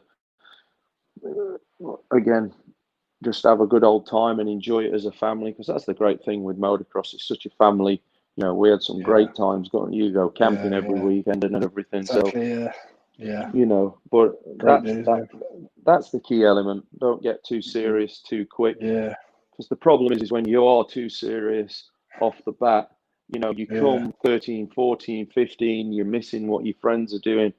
And I think it's a lot for some, but it's like, say for me and Paul Mailing, we were professional at 11 years old, to the point of it was serious. And so, like I say, is that good? Is that bad? You know what I mean? But like I say, you just got to, and you know, if you do need some help and support, just find the right coach to do it. You know, it's quite funny. You'll go and pay a lawyer £250 an hour, but you want to get a guy or to actually teach you to do something that's put more hours in than what a lawyer does, and probably knows more about what they're doing than this kind of thing. But and then it's the same old thing. They'll like, oh well, he's only charging £50, and he's like, well, okay, you know what I mean? You can't win. And so it's like, I know what you're saying. And that's what's great about America now. Like Jeff Emig and the old boss of KTM America have started this training academy that you have to go through many things, and then obviously MCIA, I think they're calling it. Okay. And I think that could be something that we kind of need to move into here, because I just see, you know, I'm not trying to stop anybody, but at least get some kind of qualifications to know what you're doing. Because there's a few that I know off the back of my hand that come to mind that I know have put in their 10,000 hours riding that could actually give something back. So yeah, let's just be careful, really. Okay. No name on this one, but they've put, hi, Mr. Ashby. Can you ask Dobby if he remembers Earl's Court, London, back in 2000? My mate rode it, and he hounded you for something. I'm sure it was a jersey. He had a replica bike of yours, and it was a Suzuki or a KTM, not sure, so long ago. But you gave him the freebies. He went to the motocross track the day after. Can you remember what the track was the day after Earl's Court Supercross? I do remember 2000. that. Yeah. Could have been could it be Farley Castle? Might be. He's not wrote on there. He's just not sure. He doesn't remember the track, but it was the day after Earl's Court Supercross, apparently. I think it was Farley Castle, but I think it could have been the last British Championship. I think we raced Earl's Court and then shot down there. I do remember it now. They've said it. But I'm just guessing, but I think it was there. Okay, cool. Colin Morris has put, I remember watching you as a kid at Bellevue Supercross. You won and the trophy was taller than you. Yeah, I think we may still. It was in my dad's office for years. I Oh, was think, it? yeah, I think they got broke into and they smashed a lot of things. They stole all my silver and bronze medals. There they are. Yeah, they stole all them. So yeah, but I do remember it. And off that, Jeff Ward tried to get me into Paris Supercross when I was Oh, only yeah. 14. I was only 14, but I had Bloody, I had my own Supercross track, yeah, and I used to ride with Rob all the time, Herring. yeah. So it came supernatural to me back then. So yeah, then yeah, but the last thing they wouldn't give me a license and the Yeah. insurance to be able to go race, but or else it Supposed to be would have been fun. 16, was it? 16, yeah. Yeah, I raced it when I was 16. I think I was the Yeah. youngest qualifier there, Was it? actually. Yeah, Because yeah, I remember I had a memory as well when I was young. I had a because obviously my dad and my uncle raced Swindon Robbins Speedway in the 60s and 70s. So obviously I was always at Swindon Speedway, still do now. But there was a yeah. Supercross there at Swindon Speedway, and you and No, Rob no, Herring were just dicing yeah, all day. yeah. I I remember ended that. up, He was Herring Suzuki, you were in Honda, I think. yeah, yeah. I was doing all right. I'd won all the races, and I think it came to the final. But I'd won the, well, it was a weird one, but and then I think I ate shit and knocked myself senseless in the main. I think so. I don't know where I ended up. I don't know where I ended up finishing. So yeah, It not a was good literally one. in the centre green, wasn't it? In the centre green of the Speedway track. Yeah, yeah, But yeah, that was fun. I remember that. It was really good. There's loads of schoolboys there as well. I think there was like Jonathan Pettet and all them guys were in the schoolboys at that time yeah, in the yeah, support group. It was quite good. yeah, yeah, Yeah, it was on TV, I think, as well. yeah. It was. Yeah. What have I got here? I don't know a name here, so I can't. P.S. Could Dobby give me a shout out for my motocross track petition in South Wales? That'd be Mr. Mark. I didn't hound him for freebies at Earl Court. So basically, they're doing a petition for tracks in the South Wales to basically sort of through the council and stuff. They're trying to get. He did have a petition online on Facebook. So yeah, he just Yeah, wants a shout out from you, really. yeah. No, I wish him all the luck. Send it through, and I can sign it. I don't know if it'll have me Yeah, anyway, but yeah, yeah, it's I Craig can. Mark. I'm sure it is the Welsh lad. Yeah, I'll get him to do that then. Yeah, that'd be awesome, yeah, wouldn't it, Mr. yeah. Mark, to get Perfect. Bobby on. Yeah, yeah. Beautiful, we'll do that. Someone's put great guys, love this. I miss them days a lot. Stefan Honey put, does Jamie remember how much the big crash at Frome hurt? I watch that all the time on Crash Kings and Motocross. Love your work with R2R. Thank you. I've seen that as well. It, Yeah, it, the thing is, back then, yeah. 125 and 250 British Championships were run on the same day, Hmm. and basically you had a 20-minute moto in each and a 20-minute break between each. And then the crash that you saw was probably on about the third lap of the first 125 race. And I knocked myself senseless. And what you Mm, won't see on the start of the second one, hmm. I started in the first gate, and then there's the box where the starter stands in, and so nobody could see my dad, but he was actually next to the box with smelling salts underneath my nose, still trying to get me to come round because I still couldn't really see straight, like a Jesus God. like a boxer. So Yeah, I yeah, just yeah. yeah, I just had to get through that one as best I could. I don't know where I finished the second one, but yeah, wasn't the best Miss, year anyway. no, Mr. Philip Johnson put Dobb and Maylin Derbyshire legends. Tommy Reeve has put start that KTM up. I don't think Mrs. Dobb would be happy with that.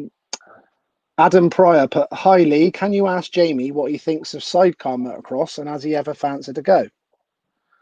I always, I don't know why it is, but there was just something, especially with the Wasps back in the day, the noise that they made and everything. And I think when I was a kid, they were so big. I don't know what. Just I used to love looking and watching them. And I used to go and watch my brothers at the AMCA and the championships. They always used to have sidecars there. And then I had a mechanic when I came back from America called Steve Henderson, and he was big into his sidecars. So I used to, and he brought one, I think, down one day, and I had a go.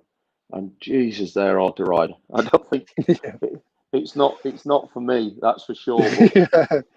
But I used to love watching them, to tell you the truth. Yeah. I went and took some pictures of them at Fox Hill. Jesus Christ, they're passengers. Wow, they're crazy, aren't they? They got a death wish, them boys. They literally have. They're scraping the floor everywhere on every corner, and you think, shit. Yeah. But if you meet old grumpy Steve Henderson, then you'll understand. So it's like that. I got Matthew Shaw on YouTube. He's put, "Does Dobby still have the number plate MX Kid?" Yeah. Do you want to buy it? Yeah, I still got it. Matt? What's he put here, mate? Fantastic work, Jamie. Someone doesn't need a right. Suzuki Man, that's Ben Masters, I think, on YouTube. He's under Suzuki Man 1980 on YouTube. He's put, "We appreciate what you've done for British Motocross, mate. Our modern day champion." Oh, that's awesome. Thank you. I appreciate that. Got Ben Piggin. It's put, "Did you think you retired at the right time? Could you have gone on a couple more years, or should you have retired a little earlier?" I don't think I really should have retired any earlier. I think I retired at the right time. The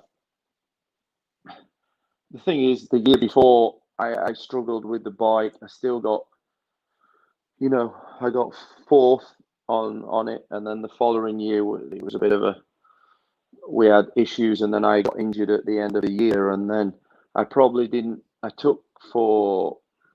You don't realise, coming from a factory team like KTM and then riding for a private team, the difference, and then you start realising that you haven't got a chance quite quickly.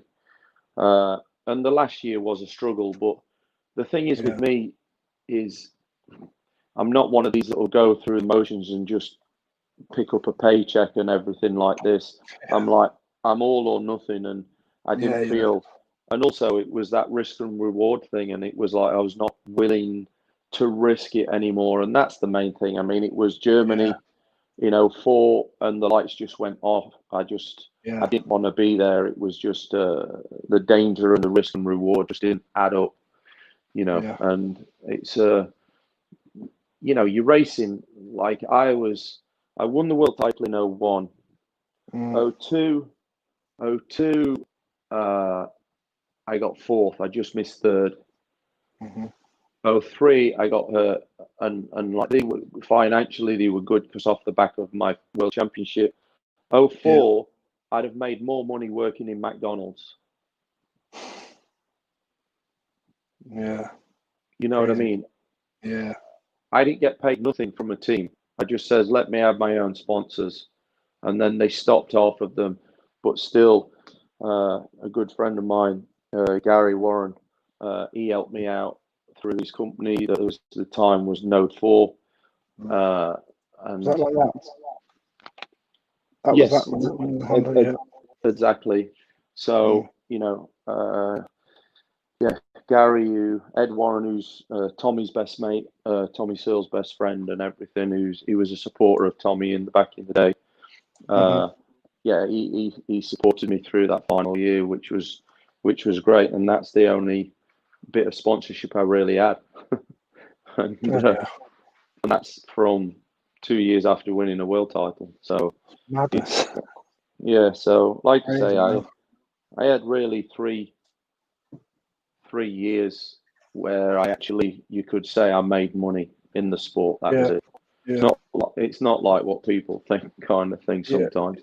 And it's, and that's what I wanted to change. And I think, from the athletes I've worked with, hopefully they feel I've done okay job for them and put them in a good position to be able to just give them that little bit of help and to be able to do something. So.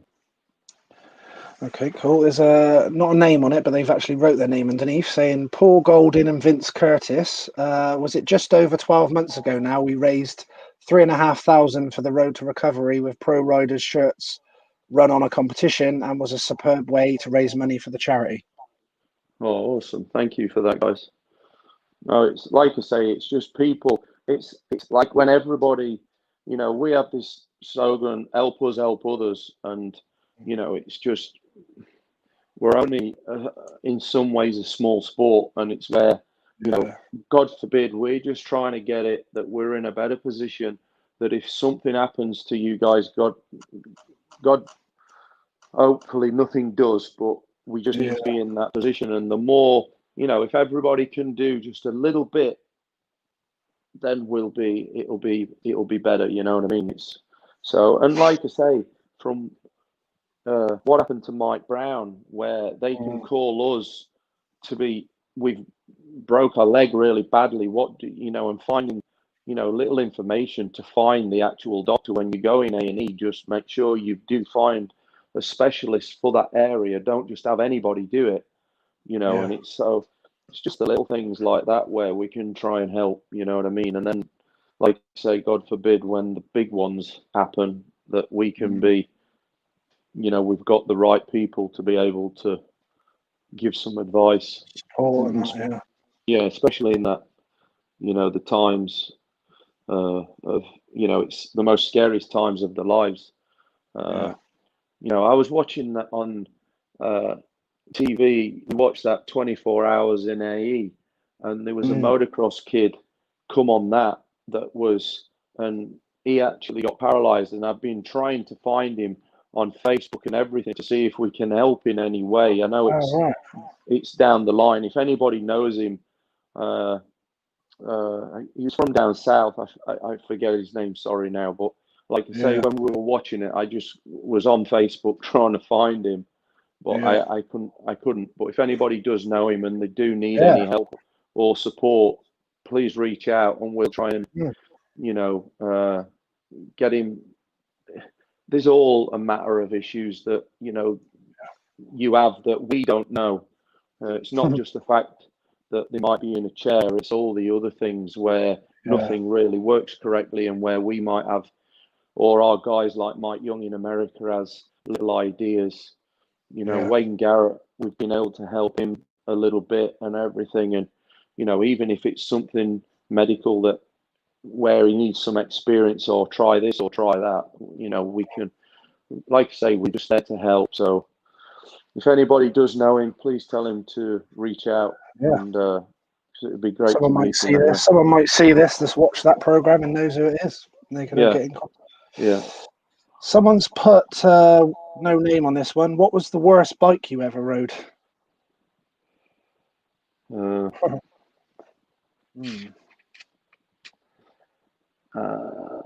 There's been a few, but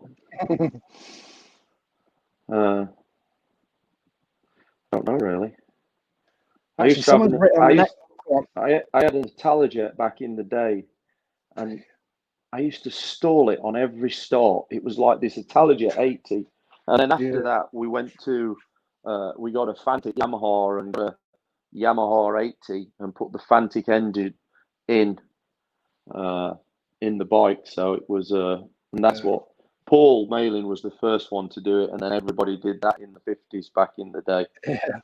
But that thing was not great. Someone's actually mentioned a specific bike in the next questions. Sean Doherty's put, was Jamie on a Mitsu Yamaha in 92? What did he think of the bike? Was it fast enough? And does he still have a soft spot for any of the old bikes he rode throughout the years? It was a 91 I rode for Yamaha. 91, was it? I honestly just didn't get on with the bike from the day I first rode it. It was a weird one. It was, I'd always been a Honda guy and I loved Honda, and I'd won my first moto at 18. I'd won the British Championship for the second time. I'd won it I think I'm still the youngest rider to ever win the British Championship. I won it at 17 and 18. 125s at 17, 250 at 18. And I think I finished 7th in the championship that year, or 9th. No, I ended up 9th. But like I say, I won my first moto, but I was leading a lot of motos and it was coming, and I just thought, and then all of a sudden, Honda, I think one of the guys that they brought in, I think it was more something with my father that they didn't get on. So they didn't even offer me a deal, and they gave everything to Rob. And and Rob was a great guy, but I was fighting for him in the World Championship. I'd beat him in the British, but it was just one of them things. So I was kind of gutted. So Yamaha gave me this deal, and then it was the year of the war. I forgot which war it was in '91, and so then for me at the time, I think it don't matter what the bike like. If it was a factory bike, it would have been cool. But then they says, you're not getting a factory bike. It's not going to look like this, but it's still going to be the same thing. And then the next thing it was, well, you're not getting that, but you can get this. And it was a bit of a. And then I was training with Carlquist, and it was just a tough year. Realistically, it was me and Carla really didn't get on. And the way he did it, I didn't appreciate at the time, and so it was just one of them. It was one of them things. It was a tough year, and then I ended up breaking my collarbone the Wednesday before the first Grand Prix, and then I had the worst year that I'd ever had, realistically. So yeah, it wasn't a great one. Well, I couldn't experience that Mitzi then. Yeah. Michael Rich on Facebook has put, Jamie, I remember watching you on the G-Shock RM125 at Whiteway Barton. I watched and supported you all day, and you gave me a set of your O'Neill gloves from that day. Childhood memories. It was perfect. Yeah, I mean, I used to, like I say, it was quite funny. I used to love all them kind of tracks. The only two tracks that down there, like, one of them is your favourite, and the other one is the old Patch Quick track. I never liked that one for some reason. Oh, yeah, I remember that. They had that big trophy thing, wasn't it? Yeah, I think it was just... Yeah. I always used to be on a small bike, and we'd end up racing with the 500s, and there was rocks bigger than my head again, and it was just... And it was about this wide, literally. I think it felt like it was about 5 foot wide, the track, most of it. It was either 100 foot wide or 5 foot wide. But it wasn't one of my favourites, but most of them were really good. Got Callum Marshall. He's put, highly Ashby. Ask Jamie what year the KTM is that I can see behind him. It's 201, isn't it? Is it? Yeah, it's my 2001 championship bike. So it's a good one. Obviously come on a bit later, Callum. Just a bit special, that one. Matt Lowe put, laugh out loud, fighting talk, me church. Oh, churchy. No name on this one. He's put, I had one of his ex KTM 125s from Derbyshire. No name on that one, so we can't distinguish that one.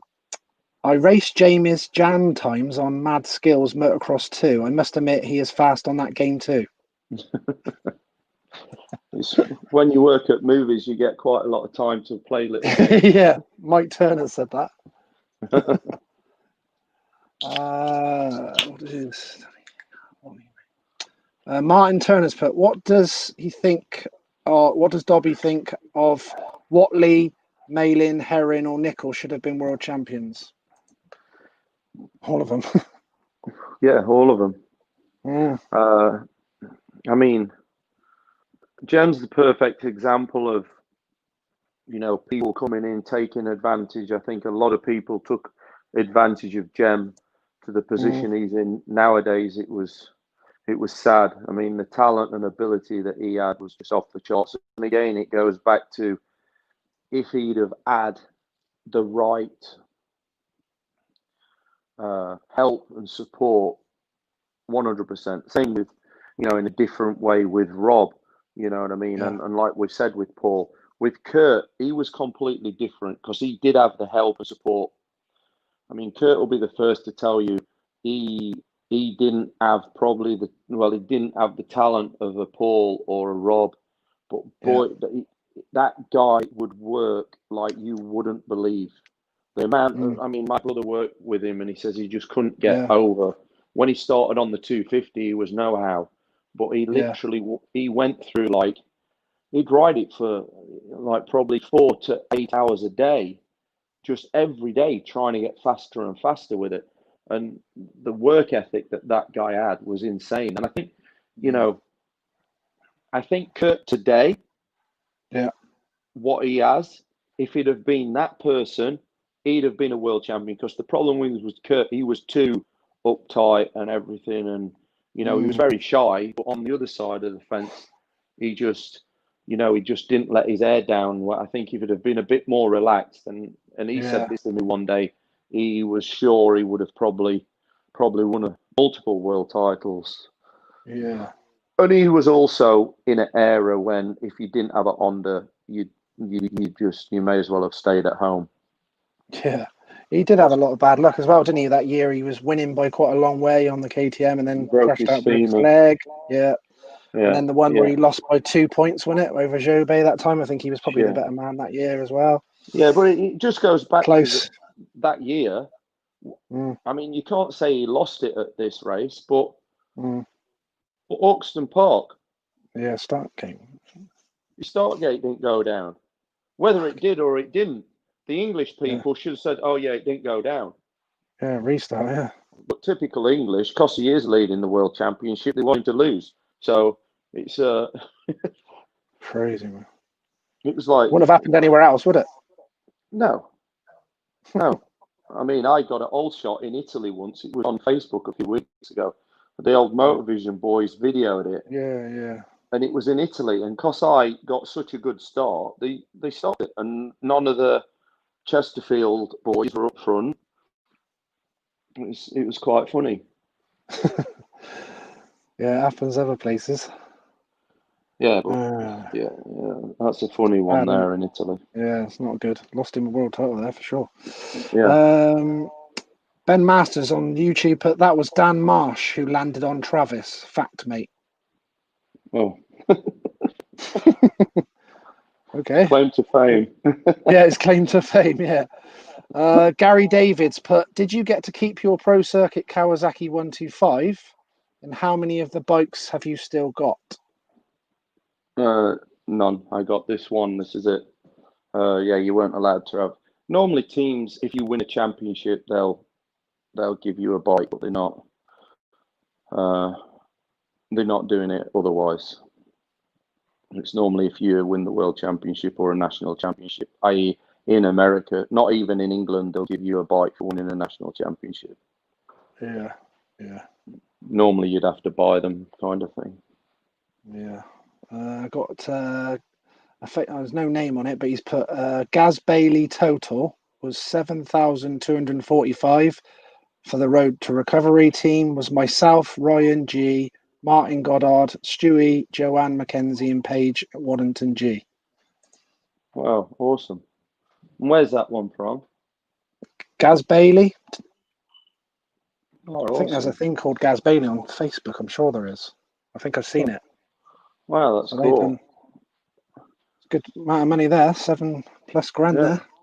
That's You'll cool. have to put them all in touch with me if you can, because I'd like to get in contact with them anyway. Yeah, all these people that are it's been quite a few that have wrote up about what they've been raising for Road to Recovery. Get in touch with Jamie. He's on Facebook, aren't you, Jamie, and Instagram and I'm on here. Yeah, so just send me a direct message, and then if you need any help or whatever, then because if you like doing them things, we'd love to participate with you and help you, and hopefully try and get it going as good and better as we can. Because, like I say, every penny counts, and all that kind of stuff goes straight to athletes as well. So it's all good. Ben Piggins put, is it true you helped Ty Woofenden with his collarbone after he broke it at Cardiff in 2013 when he won the world title? Yeah.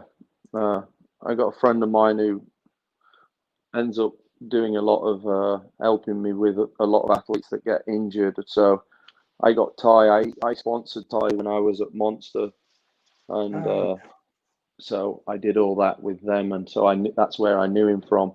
And then I ended up going to the last round with him because it was in Poland, and he was up against a Polish guy, and they kind of had a feeling that they'd try and not let him ride because he went and bent. He didn't break it. He bent the actual plate. Yeah.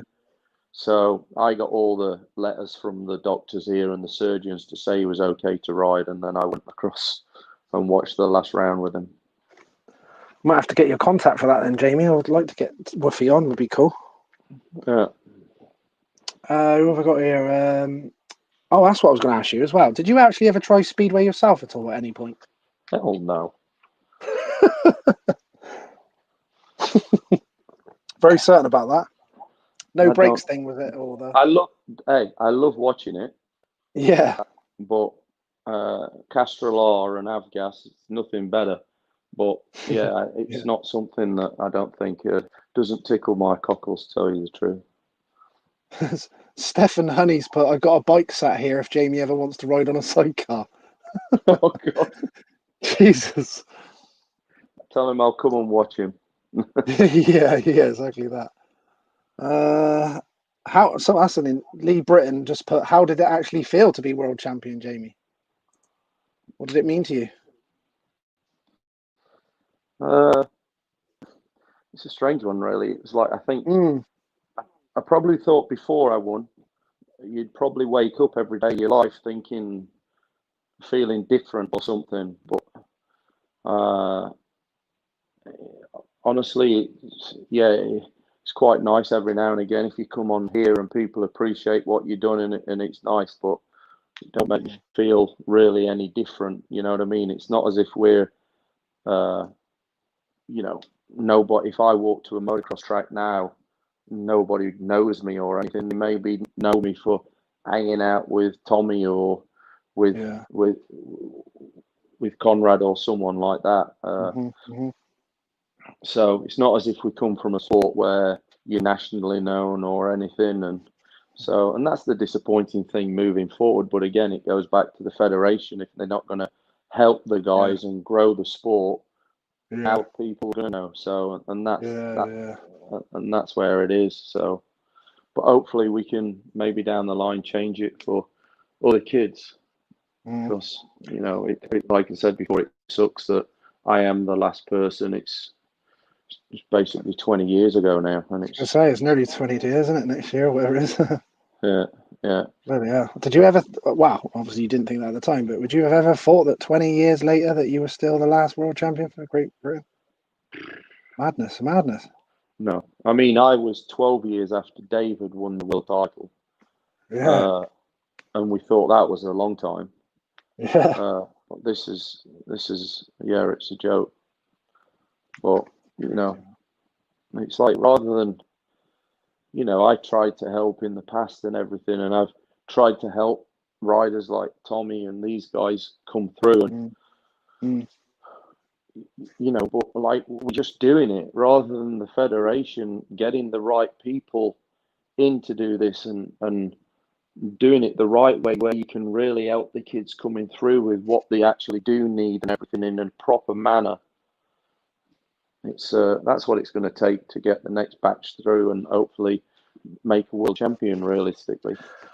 How did you get involved with helping Tommy Searle then, Jamie? How did that all come about? And that's that. I just liked in 96. Yeah, 96. Okay. I didn't have a deal in America, and I ended up putting my own little program together with Quicksilver, and I just enjoyed the process of finding sponsors and things like this. And so I went into sports marketing and management then, and even through my racing career, I was doing it. And then I had a football agency that I did with my father-in-law, and that was running all the way through. And then I just went into the motocross side, and then so I was looking for a rider, and I met Tommy, and and it was as much as the management. I just wanted to give something back. I've always, like, I bought kids' bikes in the past and tried to help them. And it was just that next step. So Tommy basically moved into our house and he lived here for 2 or 3 years and just trying to, you know, I like look at it, I can't race no more, but by having a really small part of it, and I'm just that piece of that puzzle that can try and help and, you know, give them, I'm not saying, it's just some advice from the mistakes I made. And obviously I did things very wrong, but I did things right that I ended up winning a world title.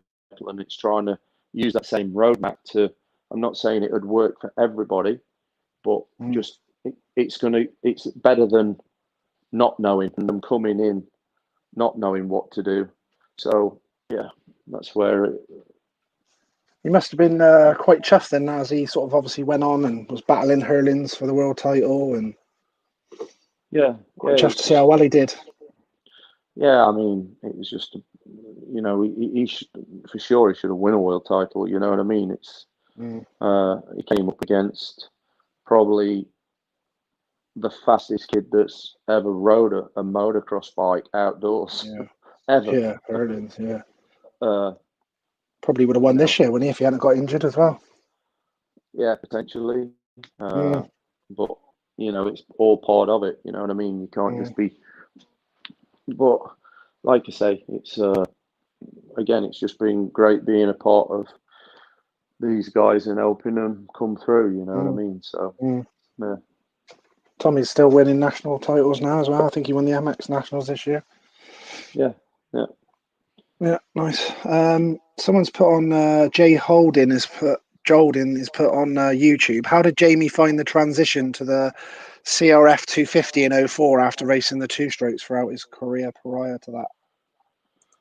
Well, I rode the 450 KTM the tail end of the previous year after Pitt had got injured. They took me off the 250 and put me on the 450. So, and I can adapt really quick to bikes anyway. It wasn't the biggest thing. Probably the worst thing at the time was going from a huge factory team to a private team. You know, I went testing in November and they brought a bike there and we rode it, and I'm like, yeah, that's okay for a start. When we're testing again, and it's like, what do you mean when we're testing again? That's it. So you know, from having hours and days testing and testing frames, swinging arms, multiple engines and everything to nothing. You can nothing. And bearing in mind, the 4-stroke 250 Honda was brand new. It's the first year with it. Yeah. So it's not as if they got years of development. They've got none. So it was it was a bit of a struggle, but I still wasn't doing horrendously bad.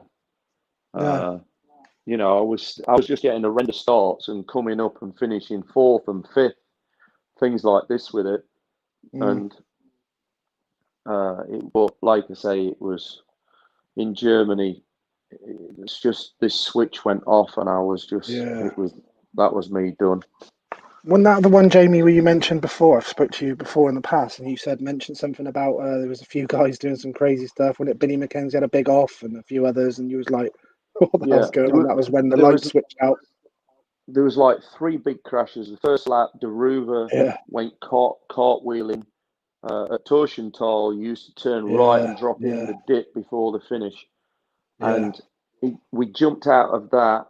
And the day before, Bartolini landed on that jump. And then the second moto, that happened. And about 3 corners later, about 4 people landed on top of each other. And normally you'd think, wow, that's a few more people I've passed. I think that day I went 5.5 or 6.5. It wasn't horrendous. Yeah. But it was just literally, and then Billy came past me on about the second lap, just like I'm like he was on the limit, and then I pass him back, and then he'd do something, then I pass him back, And then I went down into the tabletop before the U-turn, before the mechanics where it was, and his back brake broke. And he hit this tabletop and he launched. I think he broke his back or something. And it was just like, yeah, that's me done. I've had enough of this. Yeah, let the young kids do all this crazy shit now. But like I say, it's just that risk reward kind of thing. Yeah, the risk reward. If you, like you said, you weren't really earning anything at that point, so. But and also I was always scared of literally if the worst thing for me at the time was if I ever got paralysed or something. Yeah. So, yeah. Things like that start creeping in a little bit into your mind. Yeah. Stefan Honey's put, I'm really looking forward to doing some work for Road to Recovery. They do such great work, so it sounds like someone else is going to try and get involved. Awesome. Also, Mo Racing's put, I can help with that as well. So it sounds. Sean Doherty's put, spinal injuries are a long road and a lonely one at times. So it sounds like Sean Doherty's maybe had some experience with that. Yeah, like I say, we've got great counsellors within our program now that are going through the same thing. Because my wife was reading something one day, and it was about a lady. She was, I think, 22. She just had a little baby, and she'd been paralysed on a horse. And she was saying, I don't want to hear from someone it's going to be okay. It's not going to be okay and everything. Yeah.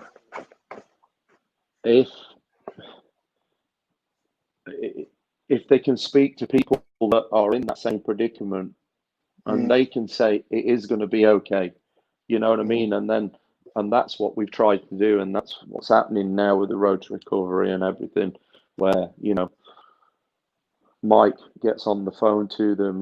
He spoke to numerous ones, and the family have found it a great help. For what's coming, what may be happening, experiences and all that. Yeah. So, yeah. That'd be cool.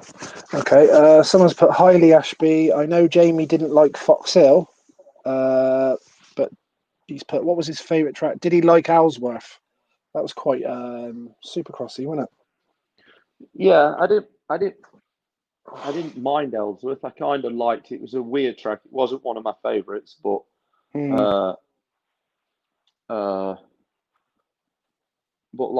had fun times there. It was one of the tracks where you'd go practicing and stuff during the summer and everything, and it was nice how it was always prepped really nice as well. So it was like, I used to love practicing there, but maybe not as fun racing. But like I say, my professional years there, I'd be racing against Rob, and he was like lightning around there. So it was like you kind of knew you were racing for second at best on those when at that place. Yeah. Yeah. There's no name on this one, but Facebook, someone put, maybe if our top organisations employed in an advisory role, even if it was full or part-time, ex-professionals like Jamie, the sport would be in a better way. Your enthusiasm for the MX shows by the bucket load. Yeah, and it's not from lack of trying. I mean, now they seem to have a good guy with Mark. He's got a lot of passion for the Motocross Nations. But back in the day, Longo was not happy with the England manager, and they said he couldn't be. So, I says, look, at this time, I was getting all the sponsorship behind closed doors for them. I says, look, the team's picked now. If you need, I'll go and be team manager till you can get one sorted and everything. And like I say, I organised all the sponsorship with the team. I'd done all the helmets, everything behind the scenes. I didn't even get a call back. They didn't even reply to my email. So say no more. It's not through lack of trying, like I say. I think hopefully it will get better now. There's a new organisation coming. Gareth Hockey, I think, he's passionate about the sport, and hopefully he'll be able to help at least the grassroots, the British Championship kind of championships go in a better direction. But like I say, till we get something, again, it's like when you look at Ben, it's not what the federation's done or anything. He's gone over to Belgium, and he's doing what he's done. The likes of Conrad Muse now, obviously the team's doing great and everything, but it's Conrad's investment in himself to be able to, and it's took him a bit of a time, like it's took Ben a bit of a time. It's because it's no one's there realistically to, where the federations in every other country are doing this. Yeah, back in the federation. The highest paid rider in the GP paddock is Jeffrey Erlings, and he still gets help and support from his federation. Mental. Do you know what I mean? Yeah. That's what it needs. It needs, doesn't it? You need the backing. It's a major thing in the sport as well. You need the short amount of years in the sport as well. Yeah, like I said, some have been good. I think it's a bit better now. There's certain riders done really good, but there's not many. No. So yeah. Sean Dockett, put, is Dobby involved with TV work? And also, does he remember the Gorilla days at MotoGP? Gorilla. Oh, yes, I do remember. I was wondering where you were going from that. Gorilla used to run everything. They used to put everything up for Monster. So I was head of sports marketing at Monster when it first started. And in Europe. So Gorilla used to put up all our big tents and canopies and everything, but they were the good old days. We had some good parties back then. Actually, that's quite interesting you said that, because Paul Woods just next has put, does Jamie miss his clubbing days in Nottingham? They were good old days. Yeah, they're long gone behind me, but wouldn't be bad to go maybe back one night there. It was there was some good old times. Yeah. For sure. Simi Stocks put, I'm so late for this one, but huge respect. Don't worry, you can watch it all back. It's all recorded. So anyone that's not come on late that haven't seen it live, you can watch it all back. So no worries about that. Wes Carlisle said, I let Jamie jump in front of me in the burger queue at, how do you pronounce that Italian Grand Prix, the famous one? Is it Maggiore? Maggiore. Maggiore. MX Donations. I let Jamie in front of me at the burger queue. My boy was in awe, and when I told him that he was Britain's last motocross champion, Jamie was running the Road to Recovery stall.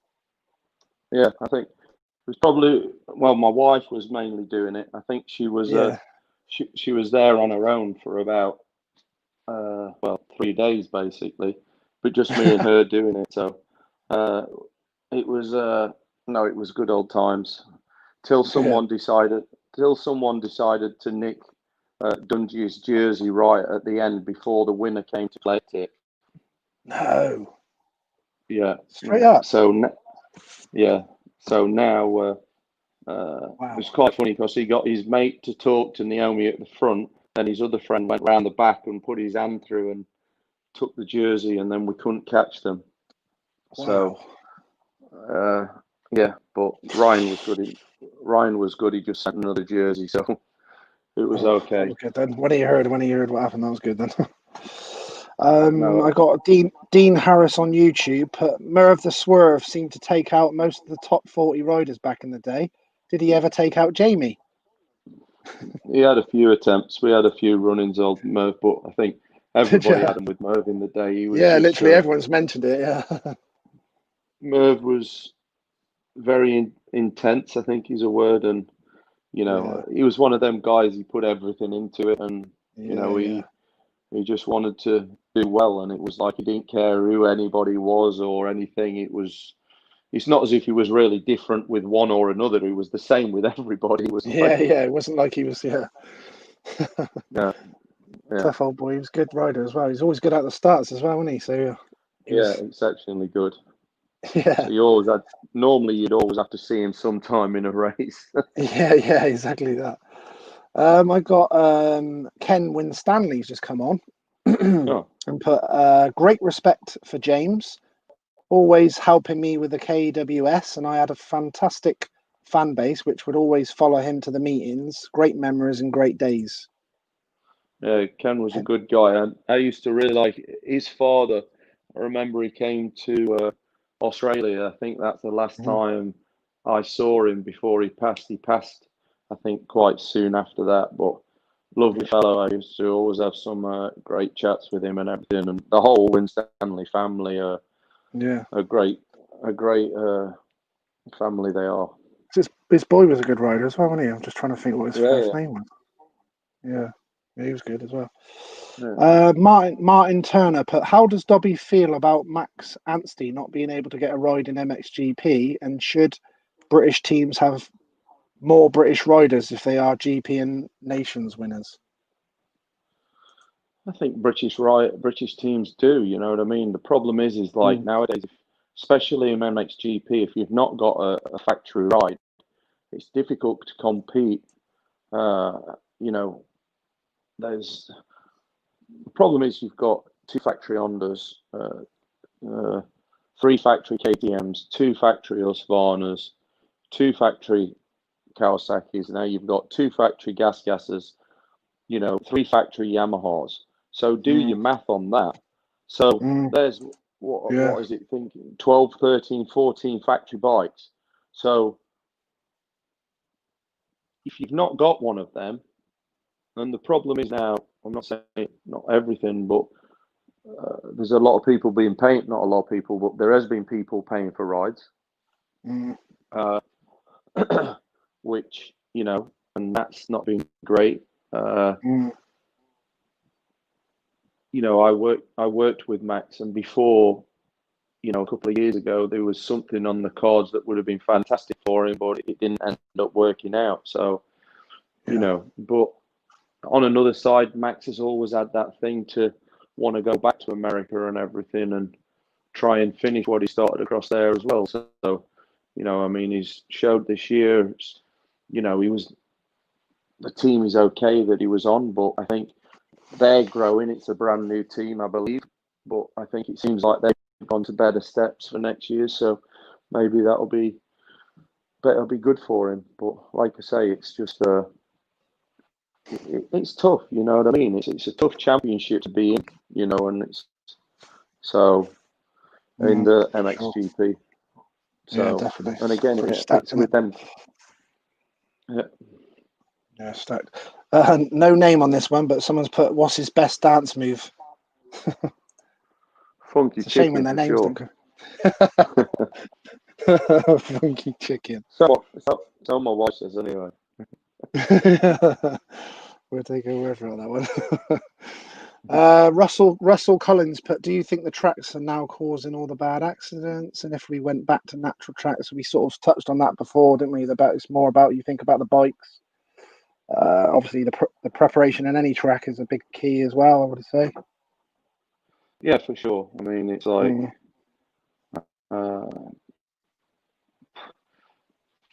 like I say, the problem is the bikes are fast, like we've said before, and they're that fast. Yeah. And when things go wrong, things go wrong. Just happens quicker, Yeah. So, you know, and like I say, if you are going to make these tracks, you've just got to prepare in a much better way. And, you know, like when you leave all the big ruts in like the faces of big tabletops where you've got the best riders in the world looking mediocre, that's not selling the sport. You know, fix them all. And it's the one good thing about this year is like they've been able to prep the tracks much better because there's not that much racing. Normally they've got like 5 minutes between each session, 10 minutes before, and it's just not possible. So one good thing with COVID, they've been able to prepare the tracks a lot better, and you know, I don't think there's been that many crashes this year, not bad ones. You know what I mean? It's like obviously Jeffrey had that little bit of bad luck, but there's Yeah, and there's been the odd crashes, but not too crazy. I reckon the dance comment was actually from Naomi, because she's put, there's been another comment further down with no name on, and it says it's its wife. So it must have been her that made the comment. Oh, he's gone. Something's gone wrong there. I've got a few more questions for Jamie as well. Hopefully he's going to come back on. Don't know if that's his battery gone again. Getting a few pit changes in with the hats. I'm sure a few of you've noticed. Hopefully he's going to come back on. Got 4. Hopefully he's going to come back on, guys. I'm sure he will. We'll give him a few more questions. We've had 2.5 hours with the champ, so it's been amazing. I'm sure, yeah, he's back on. Here he goes. There he is. Go. I said hopefully it'd be. Hey? Yeah. Is that the wife? Yeah, yeah. Right, I've got a few more I'll do, and then I'll let you go, because we've had ages of your time already. But I do appreciate it. Matt Lowe's also put Road to Recovery is awesome. Just been looking at it and reading up. So even if the fact the guys didn't know too much about it and what we've been talking about, it's got everyone interested in checking it out. It's just brilliant. Jolden has put on YouTube, which years did Dobby race the Nations? I know you did quite a few of them. My first year was 89 in Geldorf. Yep.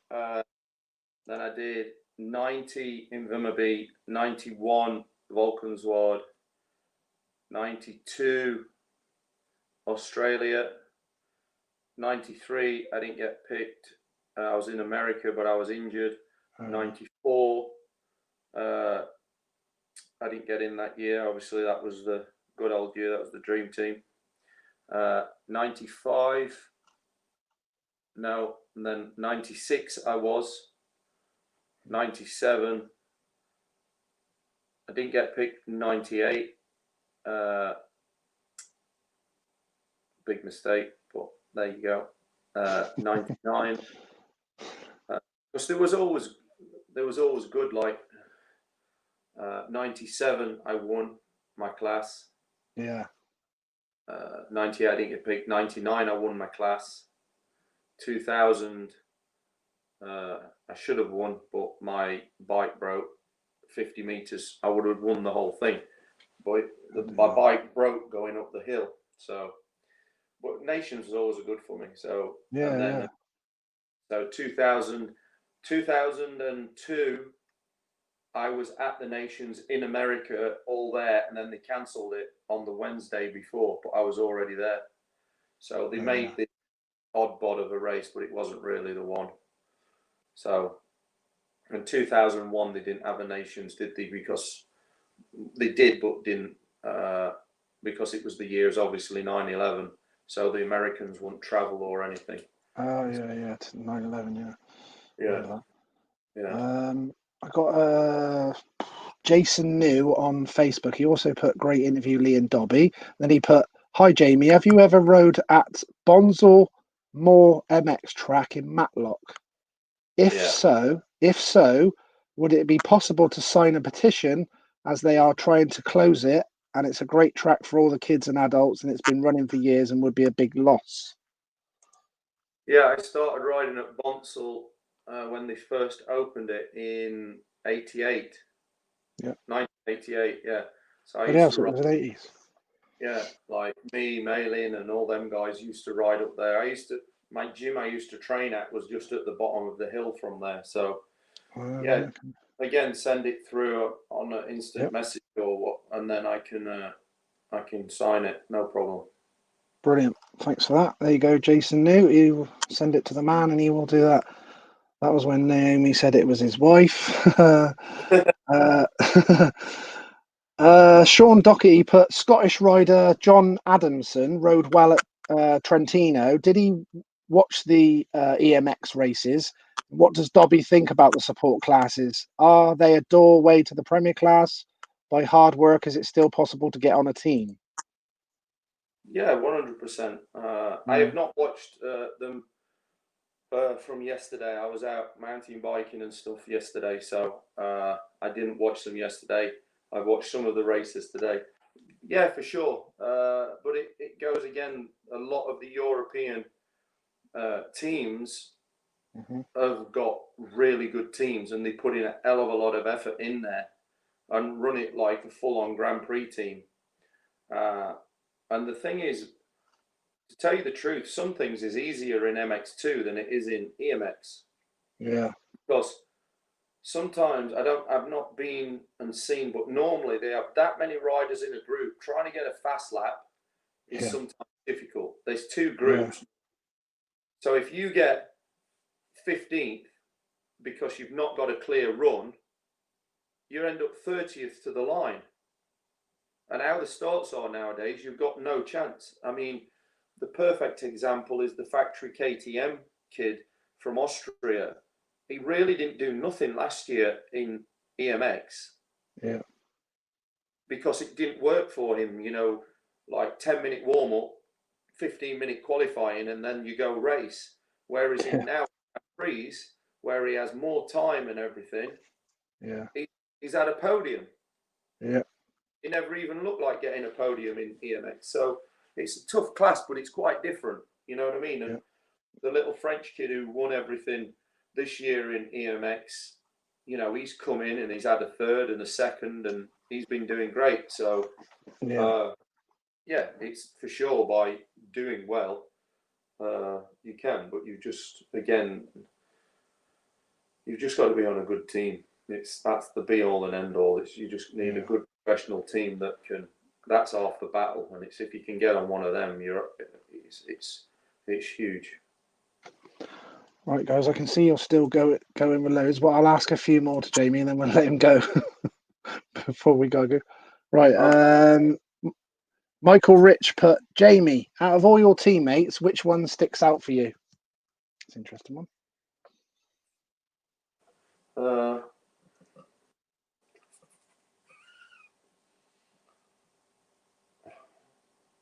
I don't know. I've had some cool ones.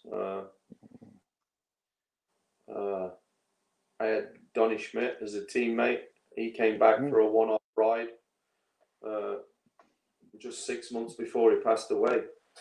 Johnny O'Mara's last ever race, he was my teammate. Wow. That was pretty cool. He came back after being off for a year or two. Yeah. Started in some nationals, and he didn't go very far.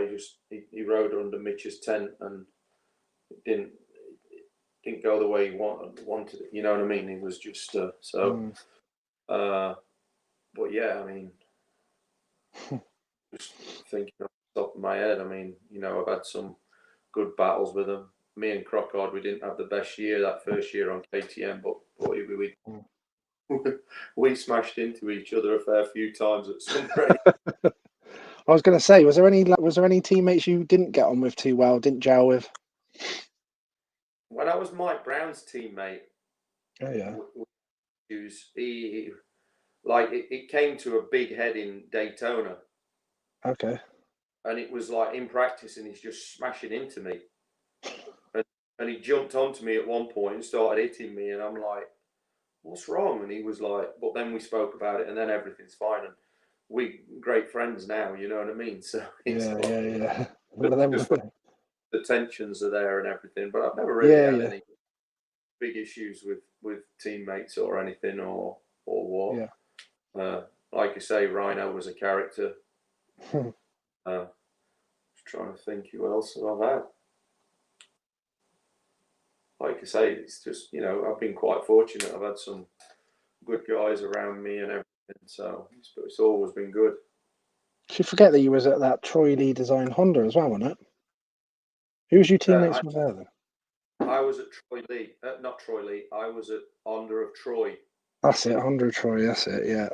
Sorry, not Troy. We had Mike Craig, who's Christian's dad. Yeah. We got some stories about him. Character. Who else was on that team? The Hoop. Oh yeah, Todd the Hoop. I don't know. Written Mike Brown, Brian Swink. Yeah. Brian Swink. There was one other person. What were them bikes like to ride? Because they looked nice, didn't they? Yeah, they were okay. They were just pro circuit engines. And, Okay.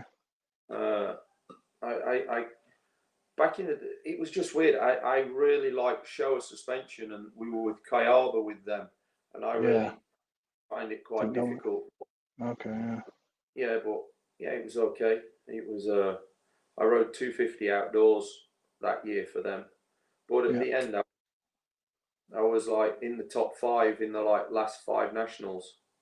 I was leading a motor till the last corner, and it took me a lap to try and pass Larry Brooks, and he was just roosting me, and it was muddy at Mount Morris, and there were blue flags everywhere, but he wouldn't let me pass because it was me. He didn't think it was me who was leading, so he probably thought I was just behind him. Yeah. So he blocked me in the last corner, and Doug Henry went up the inside of me and passed me and beat me by a bike length. For fuck's sake. That's a killer. Yeah, but like that, it was just one of them things. That's why I didn't have a riding. I was promised that if I got certain results that they'd keep me on the following year, but they didn't. But so will be. Okay, we've got 3 or 4 left, and then we'll. Any chance you could get the practice track up and running at Donington again? Someone's put. There's no name on that one. I think it'd be tough now. The big problem always was there's a little house that you couldn't really see in the woods, not far from there, and it was him who complained all the time. How was it? Yeah, and then obviously now Jonathan Palmer owns the whole thing, so who knows? He may be in for it, but who knows? I doubt it though. Okay. Lee Britton's put Everts or Carmichael. To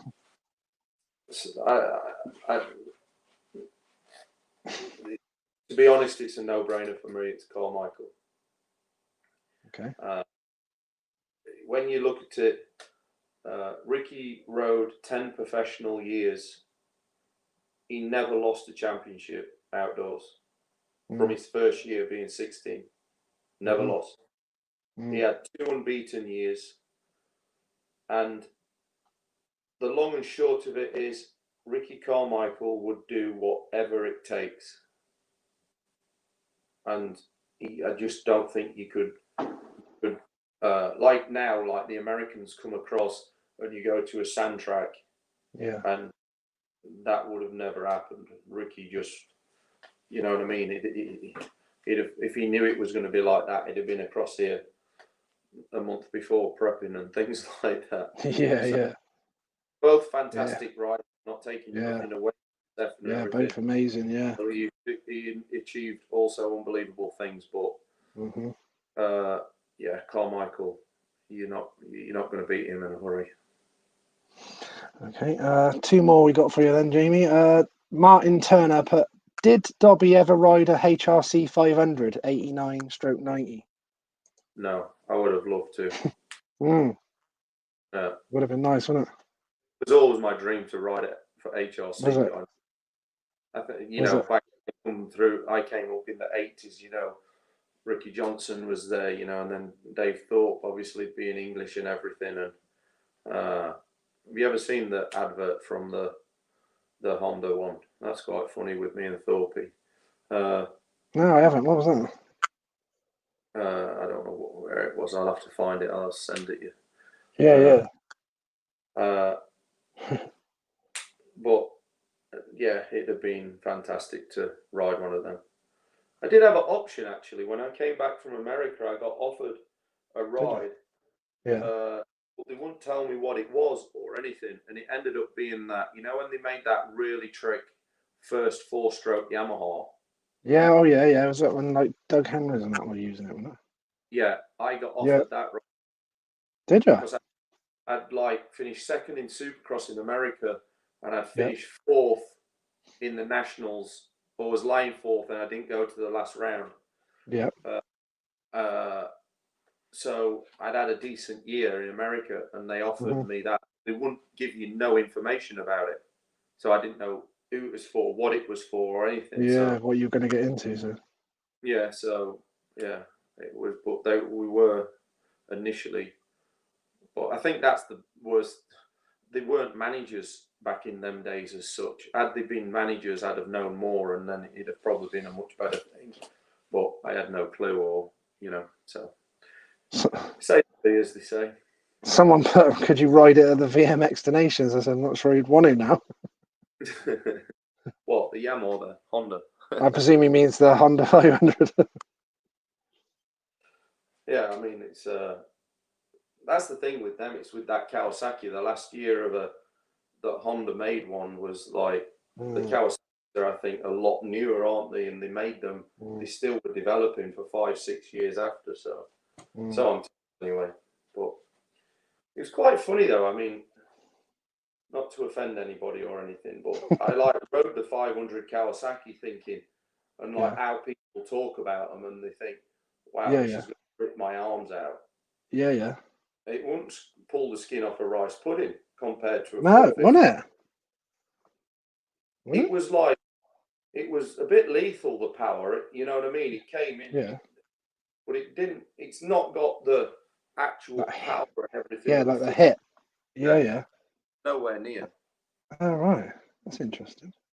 And I kind of, it was like lovely to ride. Yeah. But like it would go up and then you had to be careful because it would go again kind of thing.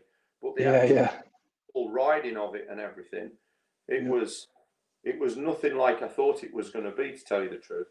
Because I've always, the reason why I rode a 125, I just prefer them bikes. I prefer racing them rather than, so that's why I've always preferred smaller bikes, even though you can sort of race them flat out sort of thing. Yeah. All right, Ben Piggin will give you the last question. He's put, you're smashing it, and then he put, what made you go to America? Was there any decent? He put 93? Was that right? 93 you went? Yeah. He's put, why did you go to America in 93? Was there any decent deals on the table? Was it something you wanted to do to go to America, or was there no deals in Europe, I presume he means at the time? Yeah, there wasn't no deals. None that was worth anything really. Talking about, yeah. And then we had friends. I used to stay with a guy called Dave Osterman, who you'll know from being Chad Reed's team manager and manager. And he was staying at our house because he was importing things from the UK and everything. So he used to come and stay with us. And he says, why didn't you give Mitch a call? So I just called Mitch. You literally just called him. I just called him, and he knew me obviously from racing over there and everything. Yeah. And he said, let me speak to a few people and I'll call you back. And then he sent that thing through. He says, I'll give you $500 a race and you get Kawasaki bonus, and that's it. And that's what I did. I'm like, great, let's go for it. Was you excited by speaking to him then, or? Pardon? Was you excited when you obviously spoke to him and obviously knew the whole pro circuit? Everyone always goes on about the pro circuit. Yeah, I think they did, but pro circuit was still, it's not the pro circuit as it is today. Do you know what I mean? Yeah. Going in Mitch's shop for the previous 5 years, buying pipes off him and getting work done. So I knew him from going in like every December, January, February for like from 85 all the way. So, as he was building, I was always going in there kind of thing. And, like there's nobody worse than Mitch as a team manager kind of thing. He's not an happy bunny if he's not winning, but then he's the greatest, nicest man you could ever meet when you're not racing for him. But I just, like I said at the beginning, that's where the deal came from, and I just went out there and let it go. And I've always said I went out there a boy and came back a man, it was a life lesson. Yeah, changing thing, Had to grow up pretty quickly with doing that. yeah, that's for sure. Wow. Anything you want to give a shout out to or anything, Jamie, before we go? No, just thanks everybody for the questions. Yeah, been awesome. Like I say, hopefully I'll see you all soon, and this COVID thing will calm down, and we can go back to the racing. And yeah, fingers crossed. like anybody's got any ideas or wants to help with the road to recovery, we'll hear anything, and hopefully we can take this to a better level. Because, like I say, I just want to get this to a position where we are in a position to help everybody, you know, who has life-changing injuries. Do you know what I mean? Because, like I say, it saddens me when this does happen. You know what I mean? It's a sport that we love. So, yeah. I really appreciate your time, mate. We've had nearly 3 hours with Mr. Dobb, so that's pretty amazing. We had questions flat out the whole time, so it was awesome. I think that's the most we've ever had online as well, the whole time as well. Well over 200 as well at one point online as well, so it was really cool. So I really appreciate everyone's questions. Mr. Dobb, amazing. Always a pleasure to speak to you. An honour, in fact. I really appreciate it, Jamie, and I'll keep in touch. And I really appreciate that, mate. No worries. I'll obviously have the recording of this and sort of tag it up, and if you want to share it on anything, that'd be great as well. And then it looks like loads of people spoken about the road to recovery, so obviously hopefully that'll help with everything as well, all the exposure of this, so that'd be great. Oh, awesome. And again, thanks for everybody, and just reach out and direct message me if you've got any questions about the road to recovery or you want to help in any way, because like I say, we appreciate any help we can get at the moment. Awesome. Thanks very much, mate. Thanks for your time. And you. A privilege, mate, to speak to you. Thanks very much, Jamie. See you soon. Cheers, mate. Take it easy. Thank you. Cheers, mate.